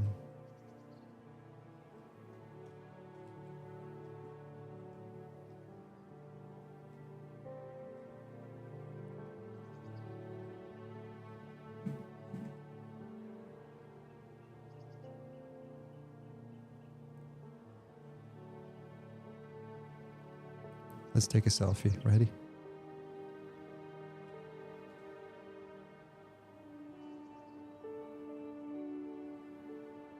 Okay, that's close enough. That's as brave as I'm gonna be right now. What's your name, buddy? Sand Giant Scout. Okay. Looks like we got some undead over here. Again, just as a reminder, look away if you don't want any spoilers. And, you know, it's still in alpha development, so I'm sure there's a lot of things that will be in this place that you won't see right now. But for what is there, I don't want to spoil it for anyone. So I guess this is like an undead type of place. Similar to like maybe like Unrest or something. Only in this case, Unrest is more like an estate. This is more of a, what do you call it? Like a castle.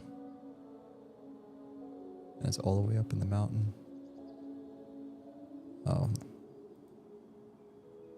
Pink bunny. Oh my gosh, poor pink bunny. Sorry for your loss. Looks like the glass flats have claimed pink bunny. Alright. Is this a zone line?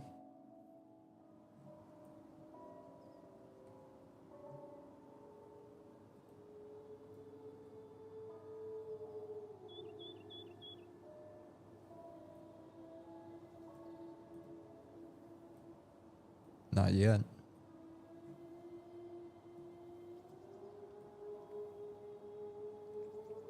We're gonna go a little further and see where we end up, and then we're gonna find a safe place to just chill and say farewell. And then, yeah, we'll be back in September.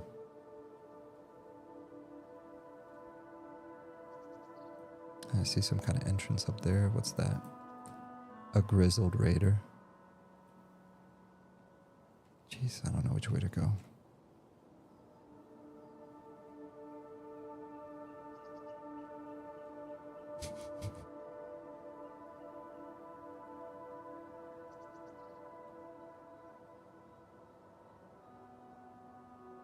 Okay, I think we're safe.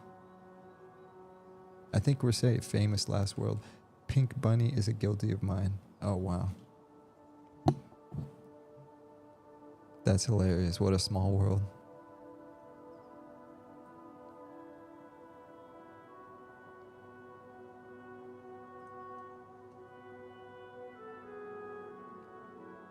Alright, that's it. No more coffee for me.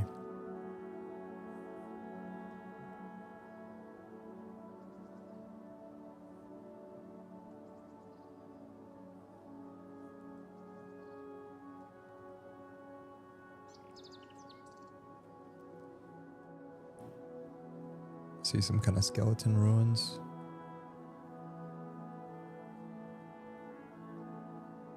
Oh, look at that. There's a dragon logo on that. Maybe I was right.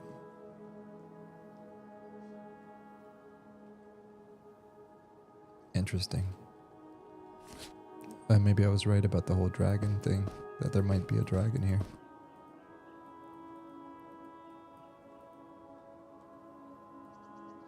Oh, your skill is not high enough to harvest it. Makes sense.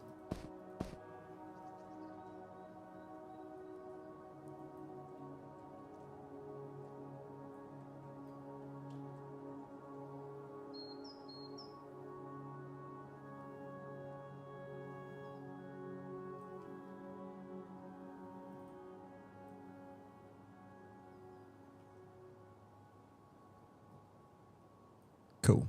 Just getting some screenshots. Alright, where to go from here? So we came from that way. And we've been going in the same direction, so I think we're going in the right way. There's some kind of huge bones. That's probably from like a major dragon or some kind of lizard thing. Whatever it is, it's huge.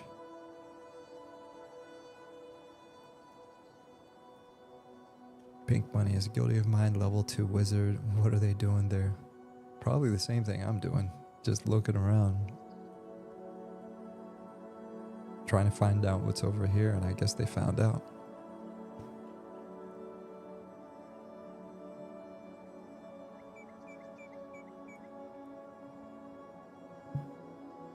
Yeah, the scale of these zones is crazy. Imagine going to like a merchant, not a merchant, but like a caravan run, like to transport some stuff from Night Harbor to one of the other cities. It'd be crazy. I mean, and the other thing is like, this is going to be endless content, because when you have zones this big, there's so much to build from.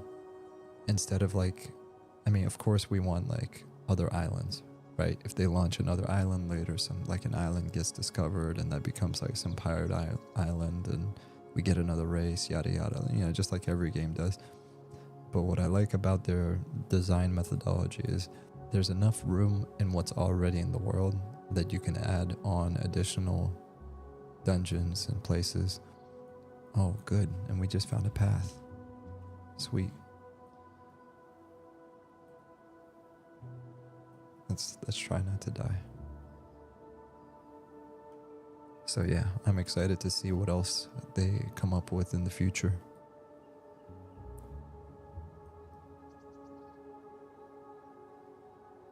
Oh, it looks like there's another tower over there. See that? Probably can't see it, but have to rewind and like zoom in, but I can see it clearly. And what's cool is like with these draw distances, all of that dust and fog, it like blends it into the distance perfectly. Look at these two. What is it, mating season? Oh, they're so cute. Look at that. Husband and wife.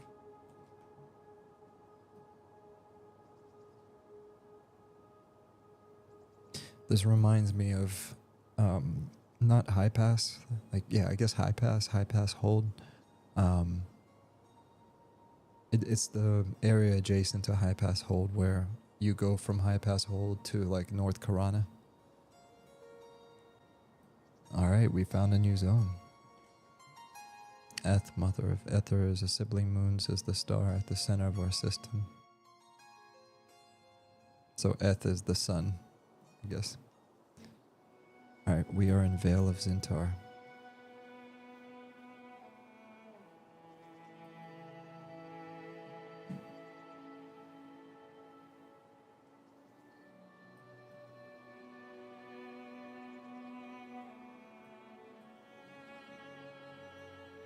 Looks like we have some giants over here.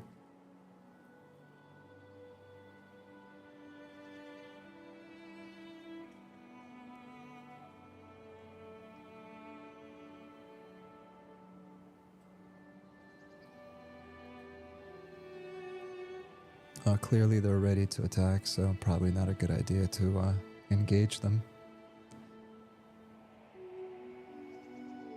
Trying to get a closer look though. Looks like those basilisks are also ready to attack. Dang, you creepy looking. Look at the shadow from this guy. That's crazy. Yeah, that's as close as we're gonna get.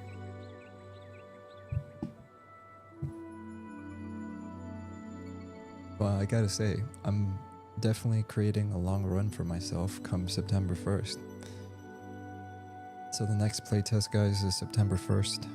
And that's gonna be a 7-day playtest. And then after that is gonna be in November 1st. That's gonna be a 10-day playtest. So I'm excited to see what they got going on then. And then hopefully by January, February, sometime around that time, we can finally get early access. I say finally as if we've been waiting forever. It's like, it's crazy how quickly this is being developed considering the size of their team. But hopefully by Q1 of 2026, we could start to see an alpha and kind of just build off of this foundation that they've already given us, and you know, the foundation that they're gonna keep adding by November and September and everything else. So big thanks to the devs for, you know, opening up this test to everyone. I think it's really cool when the development team, not only are they streaming everything, not only are they talking to the players on the Discord, but they're also giving us the opportunity to hop in the game, test it out, see how it feels, and it's always appreciated. Not a lot of companies do that, you know. Usually you don't hear anything from them, and then they drop a janky, unfinished early access that can barely run, and then they basically stay in perpetual early access forever after taking your money. So it's nice for once for a group of devs to be like, hey, we're not going to take any money from anyone. We're going to give you something dope. And then when we do launch to early access, that's when you can kind of give us your money if you think we deserve it. And that's pretty much how I feel. I'm like, you know, if they were to go into early access even right now, I'd be like, take my sub fee. And hopefully that helps you guys have the finances you need to actually pay these guys that have been working for free all these months and years. And you know, I say months and years because depending on how long the individual has been with the not the company but the team. So that's really cool. Now what's going to be funny is when I log off somewhere around here, if I log back in September, and the first thing that happens is I get attacked by one of these, what are they? Skeleton giants. That'll be really funny. We're gonna go see what's over this crest. We're gonna find a little safe spot for us to chill. And thank you guys. It's been a crazy 5 days. Wednesday the 23rd. Oh, that dervish is ready to attack. Yeah, so Wednesday, July 23rd, and now it's Sunday, July 27th. I've been pretty much at it for 5 days nonstop. It's been a wild ride. Thank you for all the good days. Thank you for all the not so good days, because there are certain days that I was just exhausted. And yeah, I've been having a blast. It looks like this is extremely dangerous what we're doing right now, so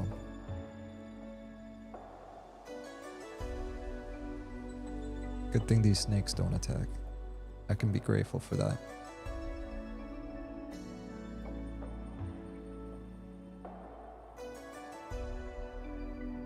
Yeah, and once again, thank you to Robert. You know, Robert is the composer, so all this music you're hearing is thanks to him.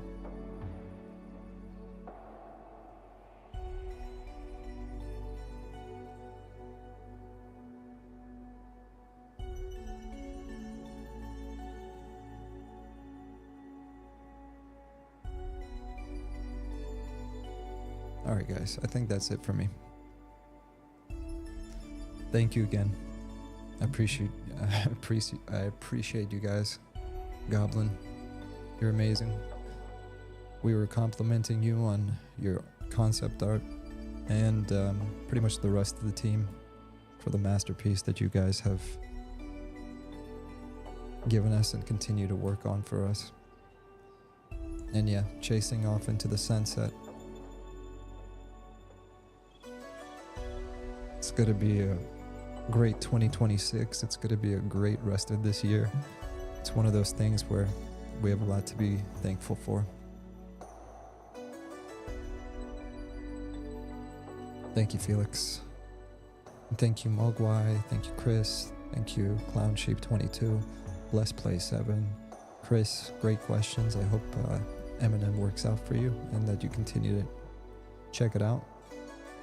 Classic EverQuest, thank you for being here as usual. Sergeant Dodger, Carlos, Liam, thank you. Robert, thank you. Thank you, thank you, thank you. You guys are all amazing. And looks like that. Does that thing have red eyes? It does. You can probably not tell, but it has red eyes. Alright guys, I'm gonna go beat my drum. Peace out. Be well, be safe.